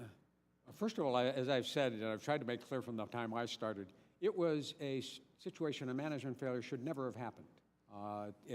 Selecting organizations for further review just by the name of the organization is just the wrong way to go. But you acknowledge it was a bad motive, right? I mean, it was clearly an agenda on the part of Lois Lerner to come in and to say, you know, and you've seen the emails. I mean, you're familiar with all this. I mean, common sense reading of these things and the sequence of them says there was an agenda here, and the agenda was to target people based on a particular philosophy. You agree with that, don't you? I've said from the start there were 6 investigations undergoing when I started. GAO and IG have added another. So we've had 8 investigations. I said at the start, we're limited, in fact prohibited in many ways from doing our own investigation. So it's one of the reasons I've hoped that we would get reports out and get the results out. My understanding by what I just read in the newspapers as much as anything is that the issue initially was raised in Cincinnati of we've got these a new influx of organizations, what should we do with them? And they asked Washington for guidance. Washington took too long to respond, and then the guidance back was as they designed it. But the too long to respond... My point about it is it's not my role to have done the investigation. I'm delighted to have the findings. I understand the Senate Finance Committee in the next 2 or 3 weeks is going to issue its report with its findings. My position has been our goal is not to do the investigation. There have been enough of those. Our goal is to listen to what the investigators find, and most importantly, listen to what their recommendations are. We've adopted the recommendations of the IG, and if there are more recommendations, we'll review those and adopt the ones we can. Mr. Rangel is begging for mercy. He wants the movie to stop, and you can stop the movie. You can be the one that says, hey, it's all over. We acknowledge that there was targeting that took place, which is a huge acknowledgement, which the IRS has never done up until this point. In the subsequent meeting that I had with the leadership in Cincinnati, they were using the words alleged, alleged, alleged. And I just think that's part of the subtext here. It's like, enough already. So it was late February 2010, a screener in Cincinnati began to flag Tea Party applications for his superior's attention because of possible media interest. So there's not it was not an element of confusion, but my point is, if we want the movie to stop, if we want to move on to the next thing, it is incredibly helpful to acknowledge that there was targeting that took place, and the targeting was based on a bad motive, and there was an agenda behind it, and I think that it would just be incredibly helpful for that to be acknowledged. Would you be willing to acknowledge that today? We've had this discussion before. We have acknowledged and apologized for the fact that the process as it unfolded took place. Those organizations, first of all, C4s don't need a determination. They can go and set up business anytime they want. But to the extent they want a determination so it ratifies what they say they're going to do as being acceptable under C4, they deserved a prompt, much prompter answer. They deserved not to be harassed with voluminous questions. It was a process that was a mistake, and we've apologized for that mistake. The characterization and the determination of whether there was a, quote, motive is a determination that we aren't in a position to make. There's no evidence that I have that certainly the IRS as an organization was not motivated in that regard. So we have apologized. I've said that situation should never happen again, but it's not in my realm of the information I have to determine that, well, it was, quote, targeting or not. And the reason, if you talk to the employees who were there, the reason they talk about it as alleged is they don't, in their own mind, think they were targeting anybody. They were simply trying, and the mistake was a serious and significant one.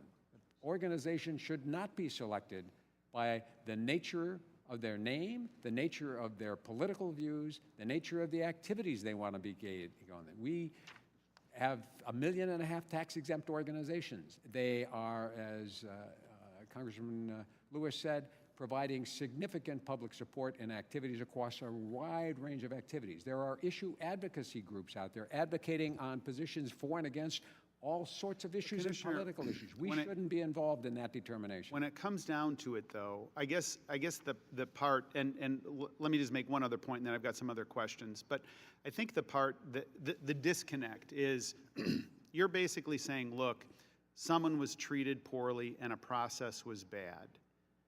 What we're saying is someone was treated poorly and a process was bad, and it was manipulated by somebody with a motive to cause injury, and it's a classic abuse of power. So your reluctance to use the word targeting and simply act as if, well, look, these were just people that happened to end up on the wrong end of a bureaucratic stick. It's more than that. They're not just people that ended up, waiting too long, in a line or mistreated, treated rudely or something at a counter. These are people who, and organizations that were asserting a First Amendment right, that senior officials at the Internal Revenue Service said, we're going to manipulate this process to deny you the right to participate in the public square.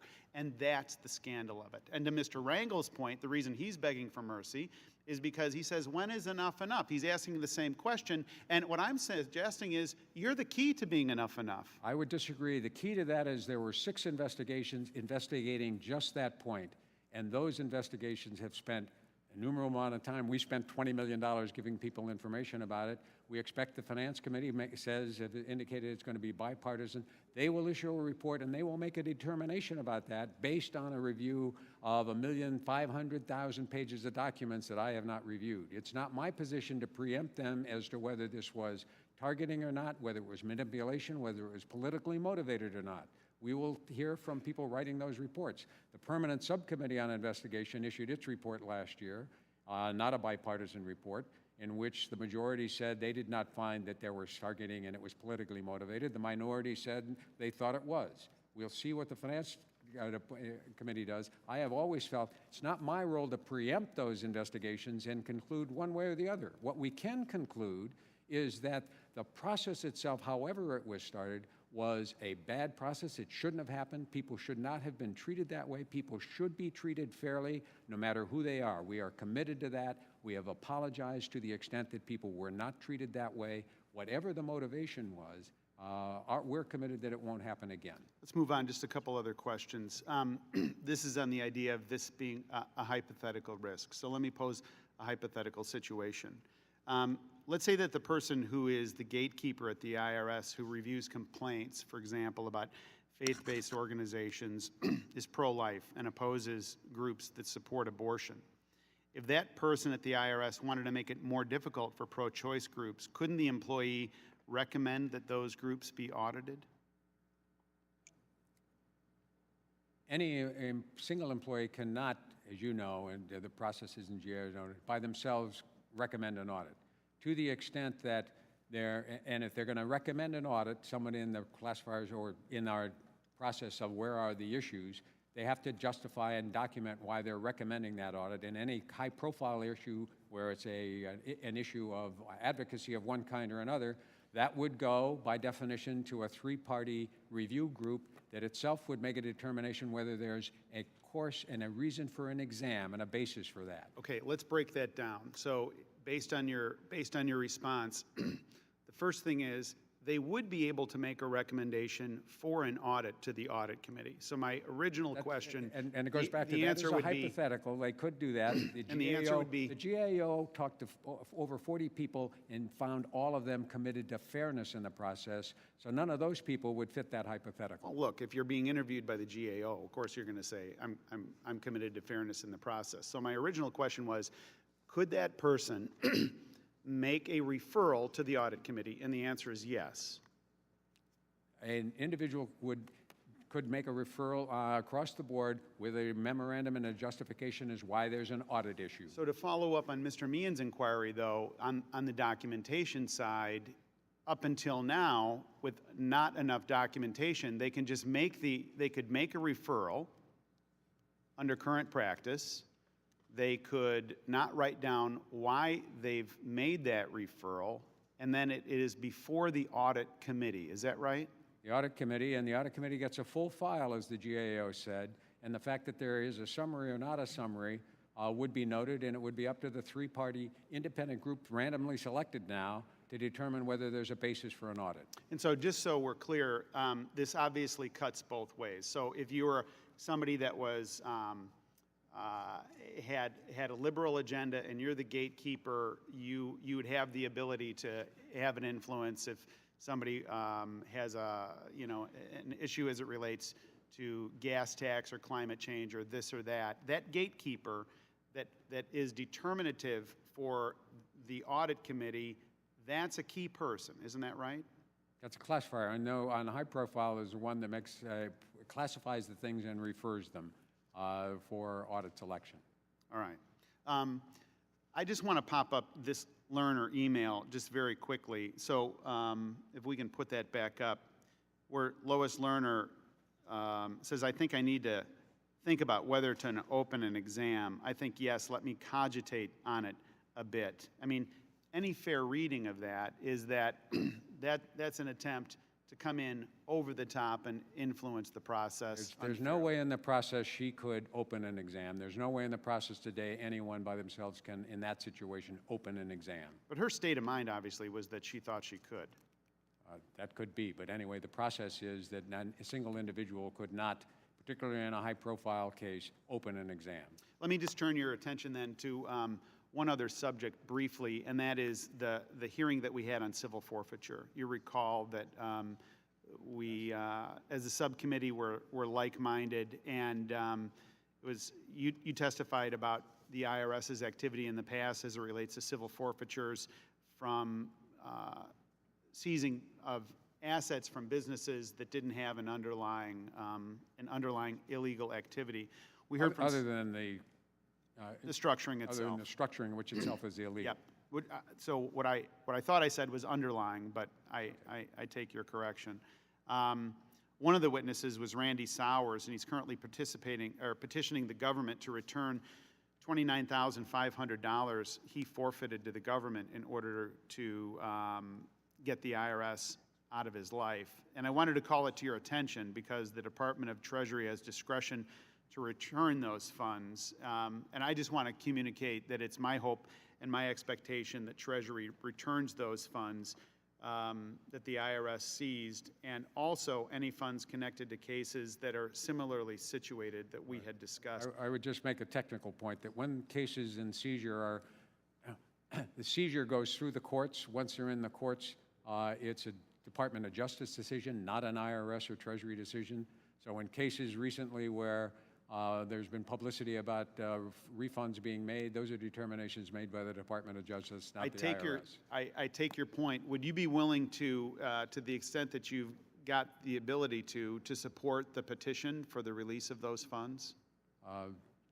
As I say, we've, as you know, changed our policy last year. We no longer seize those funds to the extent that they were seized and not representing underlying issues.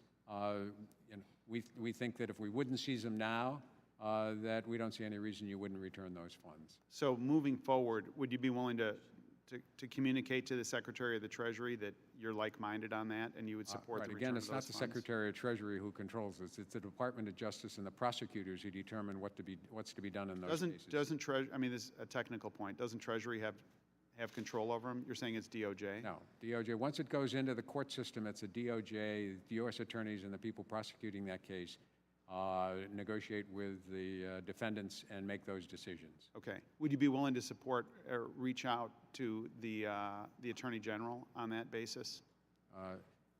Again, we don't know the details of each of those cases, but as a general matter, our position has been that at this point, even though it's a violation of the law to structure your deposits, we're not seizing, and no longer, it's our policy no longer to seize those assets unless the underlying funds are derived from criminal activities, whether it's drug running or forfeiture.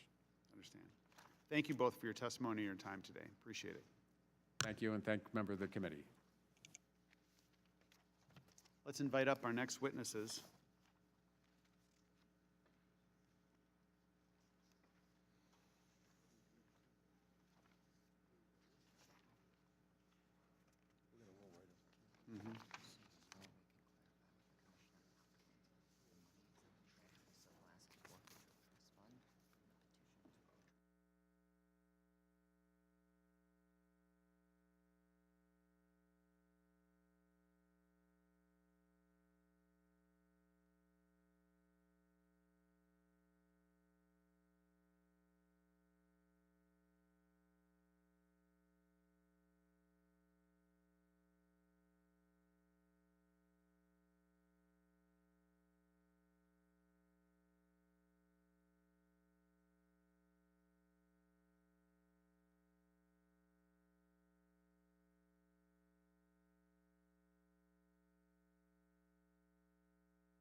We'll welcome our second panel of three witnesses: Michelle Easton, President of the Claire Booth Luce Policy Institute; Joseph Metzger, Vice President of Finance at the Leadership Institute; and Elizabeth Kingsley, partner at the law firm of Harmon, Curran, Spielberg, and Essenberg. You've each got 5 minutes. We have your written statements, and they'll be included in the record. And Ms. Easton, let's start with you. Chairman Roskman, Ms. Lewis, gentlemen, and gentlelady, I want to thank you so much for asking me to appear this morning to talk about the IRS audit of the Claire Booth Luce Policy Institute. I'm the president of the Claire Booth Luce Policy Institute, a nonprofit educational 501c3 tax-exempt organization that I founded 22 years ago. Our mission is to promote and prepare conservative women leaders. I was also a federal government official myself for 12 years, winning Senate confirmation from a Democrat-controlled U.S. Senate, and then I served 4 years as a state official in Virginia. So I know the responsibility of government firsthand and that there's a proper role for investigations and audits. I also know it's possible for the government to act inappropriately. I'm also an attorney. I worked my way through law school at night here in town at American University, and we take these continuing legal education courses as attorneys. I did a number of them at Georgetown, nonprofit tax seminars featuring often Lois Lerner. And the IRS and Lois Lerner in these seminars always preached transparency as a part of good nonprofit management. But in my opinion, transparency is not practiced at the IRS. I've been extraordinarily careful as president of the Institute and as an attorney to follow the IRS rules for exempt organizations. And I've been confident over the years that I've done everything I was supposed to do with great care.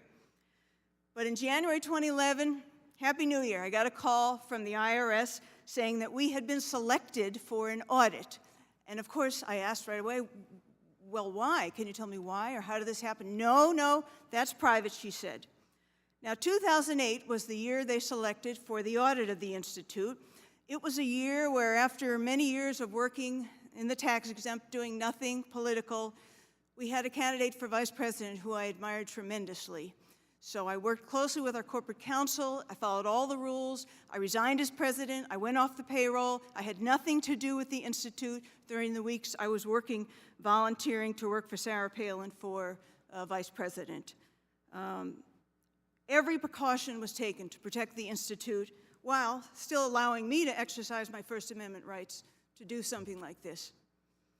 I never believed the IRS selected the Institute randomly, but I've never been given access to the information as to how or why they decided to audit the Institute for that 2008 year.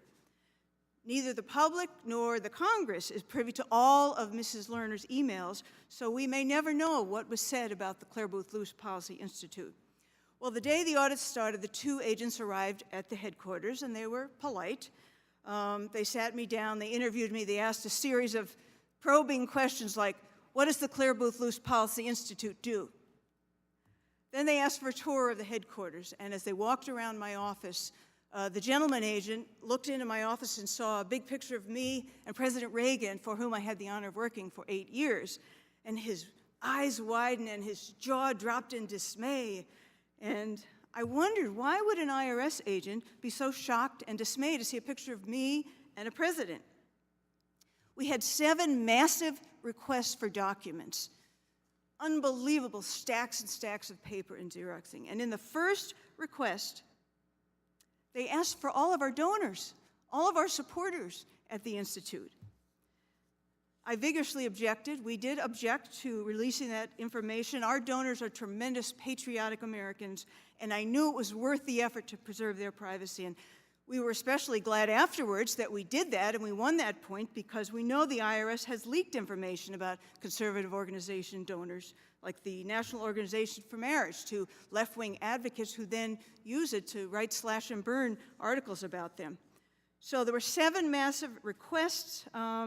And, you know, the year they did it, 2011, I've heard in this first panel the gentleman saying, oh, you know, no targeting. Well, you tried on that, but you just have to wonder, the year before a national election, because it kept us from doing what we do educationally, which is prepare and promote conservative women leaders, and you wonder what other groups that educate people in conservative ideas were randomly selected in 2011. It's all a secret. It's all a secret. That's part of the problem, the secretiveness of it. It makes a thoughtful person skeptical. So thousands of dollars later, so much lost opportunity to work on our mission to prepare and promote conservative women leaders. We were cleared, and in fact, I was right. I had done everything that I should have done properly and correctly. And you know, when Mrs. Lerner made the one admission in May of 2013, she did say their actions with the Tea Party groups was absolutely inappropriate. And I know that many people want to keep their audit secret, and I understand it. I understand it because here you have supporters of these nonprofits. You're spending my money to fight the IRS. I understand that. But if I leave you with no other thought, please let it be this. If the great majority of IRS audits are random, as I believe they say they are, the IRS should publish on January 1st a list of all the groups and individuals they plan to do these random audits on. Then it's just, oh, bad luck, you know, you got selected. But you know, the stigma, the secretiveness of it, the way people are so embarrassed about it. Hey, it was just random. Now, this doesn't talk about the referrals where somebody sees something in a newspaper and sends it in. And, I mean, that's almost an invitation, isn't it, for somebody that disagrees with you? Oh, here's Michelle Easton. Oh, look, she's taken time to work for Sarah Palin. Oh, let's send this in and suggest she be audited. Maybe that's what happened. I don't know. I don't know, but I know that citizens lose confidence in government and they're reluctant to cooperate with government enforcement when they see this kind of lack of transparency in governmental agencies. Ms. Easton, we just need to move on to Mr. Metzger, and then we'll come back and we'll be able to hear more from you as we're able to inquire. Okay. Thank you for your testimony. Mr. Metzger? All right, thank you, Chairman Ruscom and members of the committee. My name is Joe Metzger. I am the Vice President of Finance of the Leadership Institute, and I am here because in 2011, the Leadership Institute was attacked by the IRS with an audit that consumed $50,000, countless staff hours, investigated whether or not our free speech was permissible, and worse yet, could have been politically motivated. By way of background, the Leadership Institute is a 501c3 not-for-profit organization. It was founded in 1979 by Morton Blackwell with a mission to increase the number and effectiveness of conservative activists. The 2011 audit investigated primarily whether or not our use of the term conservative meant Republican. The two terms are, of course, not interchangeable. Conservatism is a philosophy free of partisanship, whereas Republican means partisanship free of philosophy. And the former is permissible under 501c3 regulations, whereas the latter is not. The Leadership Institute is a conservatively oriented organization, but all training programs have open admissions, and we welcome everybody, regardless of party affiliation. And in fact, we'd be delighted to have every member of this committee attend our training programs, regardless of which side of the aisle you sit on. We'd even put your photographs on the wall as notable graduates, and we would definitely welcome that. Unfortunately, though, the question of philosophy versus partisanship is one of the most serious ones a nonprofit group can be asked. An adverse ruling on that point can result in loss of tax status, which is effectively a death sentence. And with that kind of a stake involved, we made sure that every single request for documents or answers from the IRS was scrutinized by our attorneys first. Everything was reviewed, analyzed, researched at great expense, because the only thing worse than enduring this kind of an audit would be to lose our tax status because of a typographic error. Responding to the questions and demands from the IRS cumulatively required the production of over 23,000 pages of documents and $50,000, hundreds of staff hours, or perhaps even more, along with salaries that were spent on activities no donor intended. These resources were diverted away from training and programmatic activities, and the money and time and effort was instead thrown down a rat hole that produced nothing whatsoever of any value except that the organization was not destroyed. This is not what our donors intended with their contributions, and sadly we'll never know what programmatic activities could have been accomplished consistent with donor intent. But this wasn't the worst cost. The worst one was that the audit imposed sheer terror. And what I mean by that is, unlike a tax liability audit, which is simply a financial question, this one investigated whether or not our free speech was permissible. It is a very scary prospect indeed for anybody who values liberty if someone could determine that something you said or wrote could lead to your utter annihilation. Under this veil of terror, organizations become very risk-averse. Much as you would drive slower with a police car behind you, even if you're already obeying the speed limit, an organization investigated by the IRS, being scrutinized about everything that they say and do, is going to be very careful about everything it says and does in the future, and may limit its future programmatic activities simply out of fear. In the end, after 13 months under a cloud of uncertainty, the Institute received a one-page no-change letter. The letter essentially said, everything was fine, you're doing everything correctly, except that we should have notified them when the board of directors changed the date of the annual meeting from December to February. That was the worst offense that they could come up with. But everything was not fine. The Leadership Institute lost time, it lost money, it lost potential programs. We never had a chance to challenge whether or not an audit was even justifiable. There was no due process, there was no opportunity to confront our accusers. This audit, incidentally, was triggered by a referral from some unknown source. And in fact, we would have had more rights to defend ourselves against a $25 parking ticket than against a $50,000 audit. This is bad enough even under the best of circumstances when such an audit could be justified, but it is intolerable if an organization is audited and subject to these kinds of expenses for political purposes. The IRS must be absolutely beyond reproach when it comes to selecting targets for audit. Even a hint of abuse with this devastating tool undermines the credibility the IRS must maintain to enforce a system of voluntary tax compliance. To clear the air and restore respect for the IRS, the possibility that the Leadership Institute and others may have been abused for political purposes must be thoroughly investigated. Learning that it was possible today is definitely a step in the right direction, but we need to know for certain whether or not abuse took place. Anything short of that would be a miscarriage of justice, and anyone who is responsible for political abuse must be fined, fired, or jailed. Thank you very much. Thank you. Ms. Kingsley? Thank you, Mr. Chairman and members of the subcommittee. I thank you for the opportunity to appear here today. My name is Beth Kingsley, and I am an attorney at a law firm that primarily represents nonprofit organizations. While many of our clients are not politically active and some are consciously non- or bipartisan, the politically engaged groups we work with are predominantly progressive. Over the years, we have seen variation in the emphasis the IRS Exempt Organizations Division places on the various functions of education and guidance on the one hand and enforcement on the other. In my 2 decades of practice, I've seen that pendulum move back and forth several times. For instance, earlier this century, the IRS Political Activity Compliance Initiative systematically handled allegations of charities violating the prohibition on intervention in political campaigns. This project generated a noticeable level of audit activity, but then it stopped. From roughly 2009 to mid-2012, there was little evidence that organizations were being audited, even for blatant violations of the campaign intervention prohibition, or for other reasons.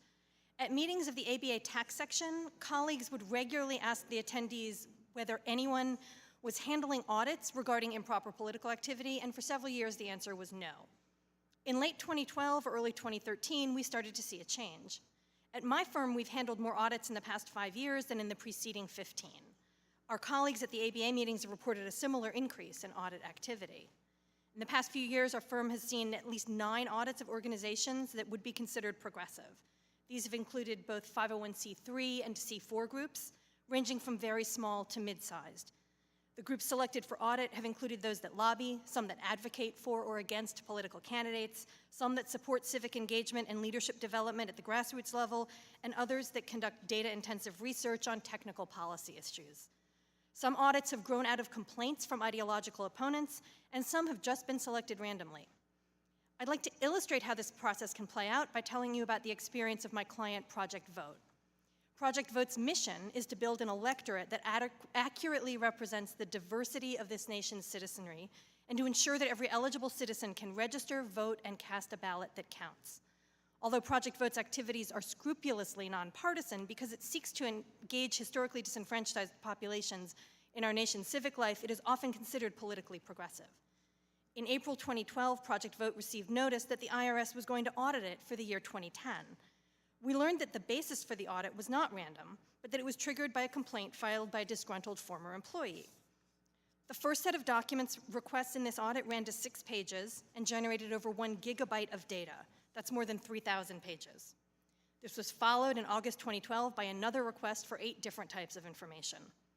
Although the audit was for 2010, in the process, Project Vote was asked to agree to extend the statute of limitations for 2008, while the examiner decided whether or not to open an audit of that year as well. The audit cost Project Vote over $20,000 in legal and accounting fees, plus untold hours of staff time diverted to handle the matter. It was open for more than 2 years, eventually closing with a letter indicating the organization's exempt status continued and it was not subject to any excise taxes or other tax liabilities. Even for the most confident nonprofit, an IRS audit is disruptive and alarming. In contrast to audits of businesses, an examination of a tax-exempt organization can be especially intrusive. Financial records are only part of the picture. The auditor must scrutinize the organization's operations to assess whether it still qualifies for exemption. In my written submission, I provide a representative sample of the kind of detailed document requests that are typical for this purpose. Even the simplest audit will generate thousands of dollars in legal and accounting fees, and that can easily run to tens of thousands of dollars, even when the whole thing goes perfectly smoothly. From beginning to end, the audit will take months, and it can take years. No one enjoys being audited by the IRS, but I can assure you it is not just conservative groups that have been audited in recent years. Thank you very much. Thank you. Mr. Kelly. Thanks, Chairman. Thank you all for being here. All of you echo the same issue, and I think this is the important thing. And as the Commissioner just left again, it has always been these alleged happenings. Although it's not alleged for any of you, you actually went through the process. And I love the way you describe it because I think the American people feel the same way. It is sheer terror when these people come after you. Now, Ms. Kings, I'm going to ask you real quickly. So as you go through these audits and you find out that, no, you're fine, there's no problem, we're going to clear it off.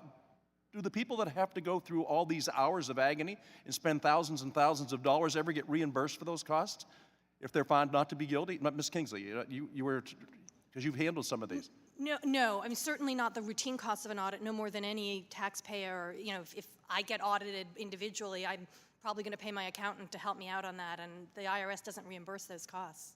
Yeah, so this is a loss of not just the end of innocence, but it's a loss of confidence and faith and trust in your own government, or more importantly, a branch of your government, because there is no other branch that strikes terror in the hearts of American taxpayers than the IRS. And I think this is the thing that we keep coming back to, and the reason that I think the chairman keeps asking Mr. Koskinen, can you not at least apologize for what you did? And now as I listen to you, you spent thousands of hours, thousands of dollars, lost night's sleep, not able to work on what it is that you worked on, Ms. Easton, and it all comes down to because there was an alleged violation, something wrong. We just have to look into it. We have to get under this to really find out what's going on. You don't recover that. First of all, you'll never feel the way you did about our government because of the way you were violated. And I think for all of us, once we're violated, we don't go back and feel, you know what, they just made a mistake. I think everything's going to be okay, because it's never okay. It's just never okay. I can't imagine what you went through. Your whole life has been dedicated to serving people and working with the American people in their best interest. Then to go through this process, and as Ms. Kingston, this is what bothers me. There's no reimbursement.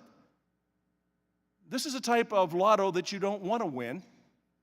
This is a poker game that you know you're never going to be able to ante up, and sooner or later you're going to have to cash in and say, too expensive to me, I'm out of here. Whatever you have to do, and maybe we can work some side agreement. But I think this is the tragedy of this whole thing, and I think this is the problem. As I see you sit there, Ms. Easton, and Mr. Metzger, and as you talk about the terror that strikes through you, this is the whole problem. And my friends can say anything they want about this as we are on a wild goose chase, and sure, you could look at the emails, but only the emails that I had in my government piece, my personal ones that I happen to use for the same issue, and it wasn't just used by the IRS. Other people at different levels of government have also used their own personal ways of communicating on government-issued business and then said, well, it was mine, I will determine what you get back. I can't imagine how you feel right now, sitting before this committee. You must feel at least I have an opportunity to air what I went through, so that the rest of the world can know. You're very brave to do this, by the way. I know my son still runs our business back home. He says, my God, Dad, whatever you do, make sure you stay elected, because they're going to come after us someday. I don't say that laughingly. I say that's the way the American people feel, and I think that's the problem, regaining that faith and trust that the IRS has to have. Listen, we have to have an agency that collects revenue. We know that. But do they have to be so heavy-handed? Tell me, because of your life, what you've done. Will you ever feel the same way again?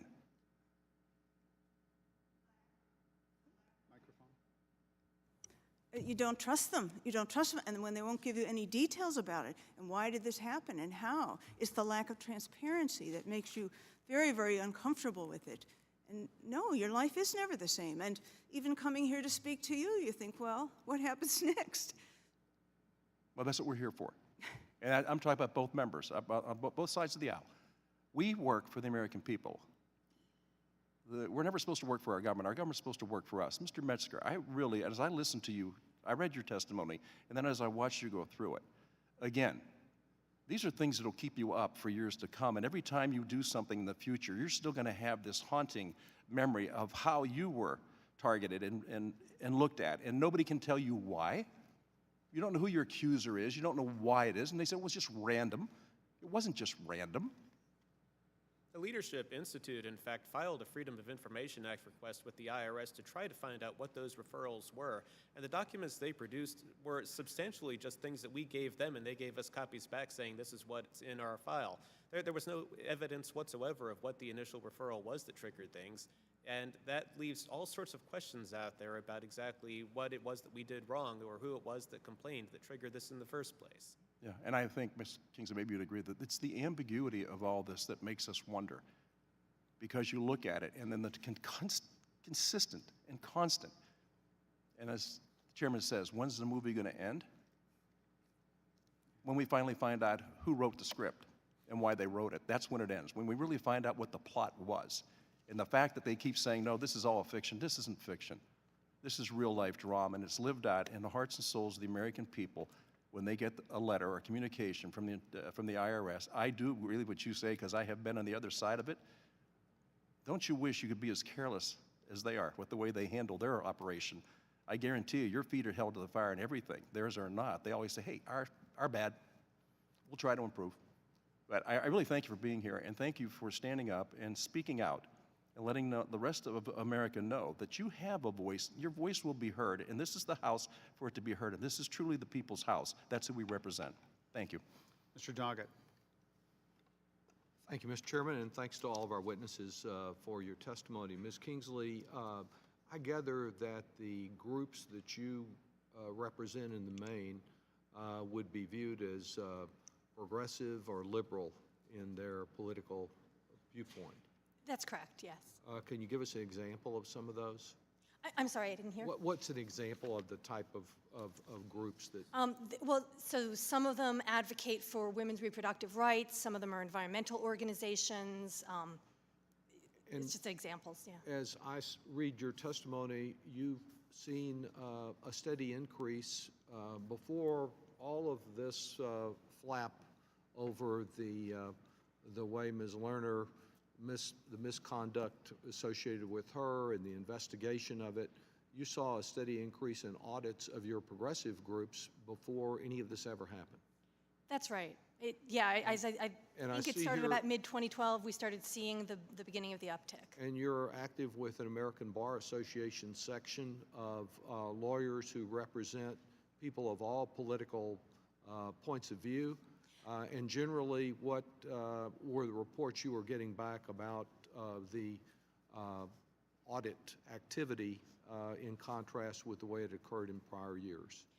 Well, so during the years that PACI was in effect, the Political Activities Compliance Initiative, we had a lot of conversations, and I co-chair a breakfast meeting on political and lobbying activities of that exempt organizations committee. So we had a lot of conversations about the activity people were seeing.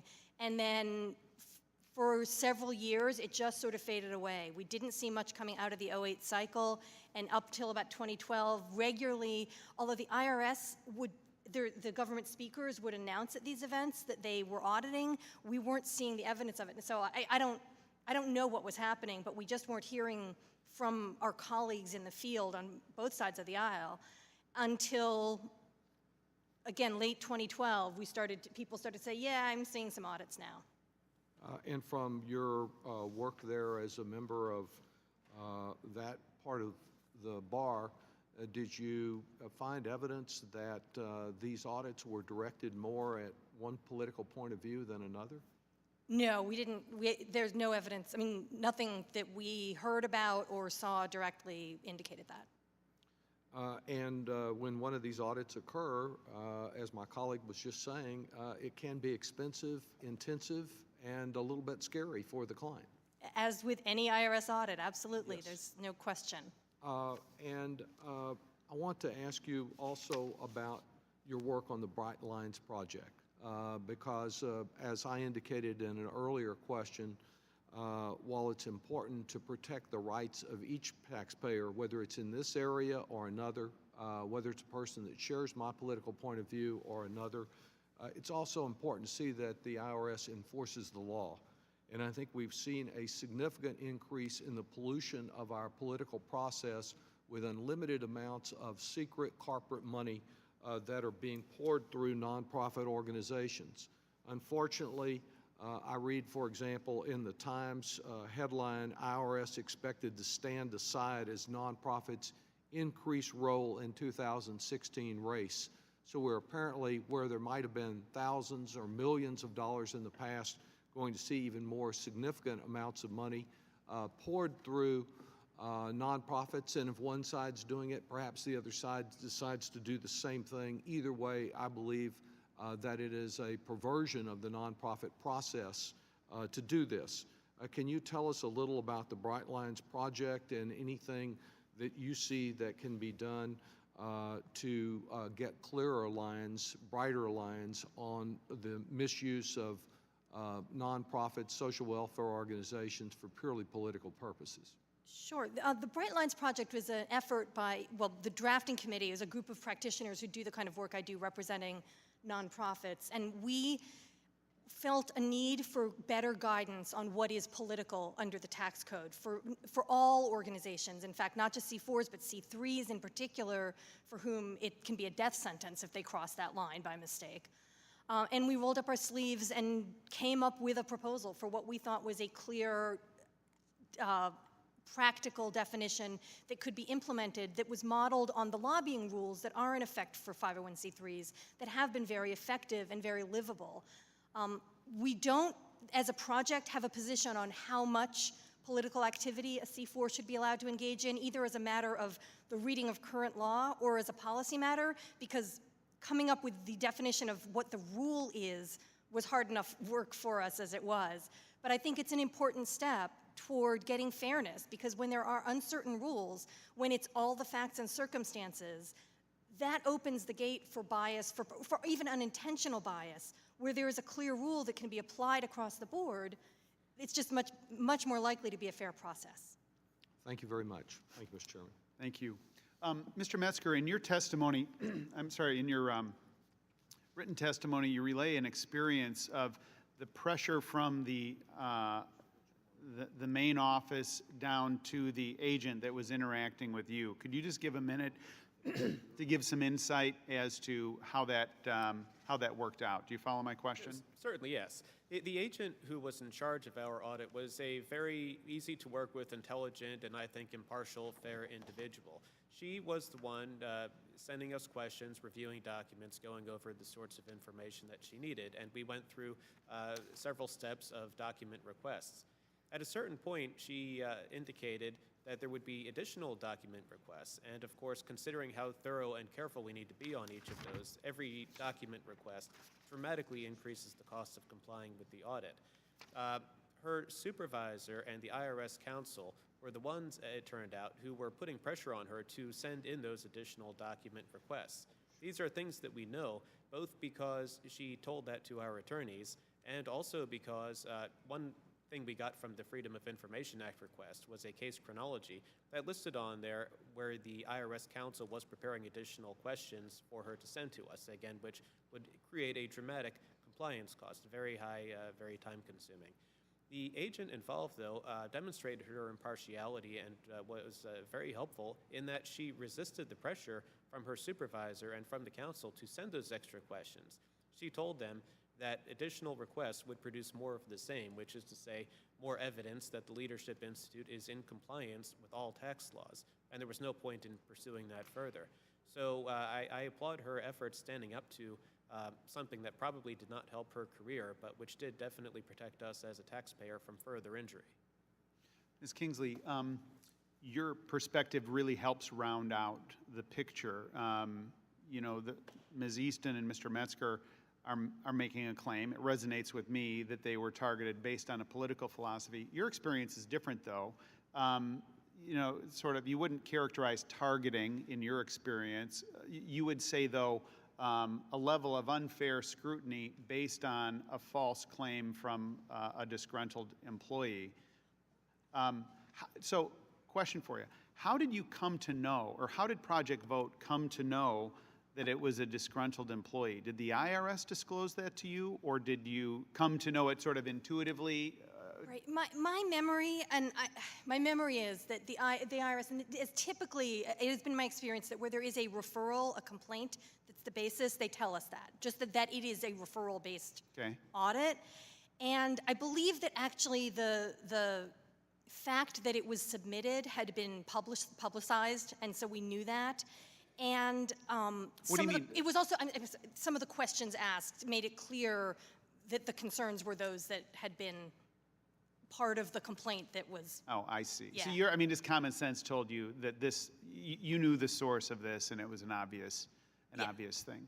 And so for all three of you, just so I'm clear, you all three got a no change letter on the Project Vote, Leadership Institute, and Clear Blue Initially, the Blues? finding was that we were a list rental company, and we had to pay tax on list rental. It was just a bizarre, absurd charge. They said, you keep your exemption, but here we found this problem. We appealed that. That was thousands more in lawyer fees. And then they said, oh, no, you're not a list rental company. So, yes, in the end, it was clean. But there was an initial finding that we had to pay taxes on list rental. Let me just conclude by making one final point. The GAO, in its study, asserted that one out of five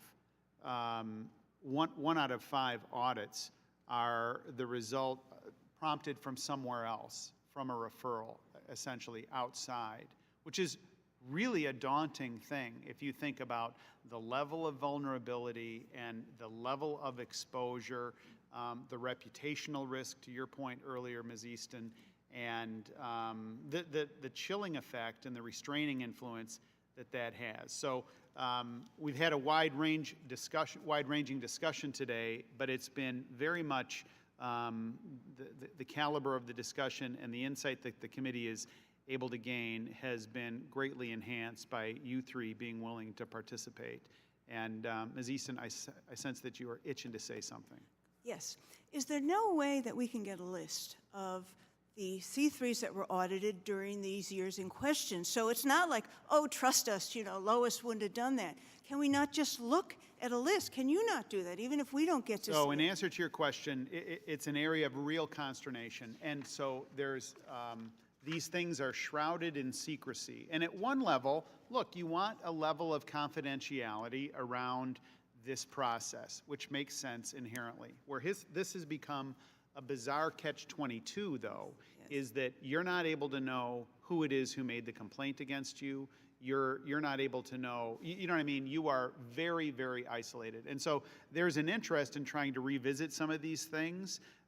It's not as easy as I'm making it sound. There's a lot of subtleties to it, and it needs to be well debated and well vetted and carefully navigated through the tension between disclosure and confidentiality. And my sense is that we're just beginning to get around the edges of this.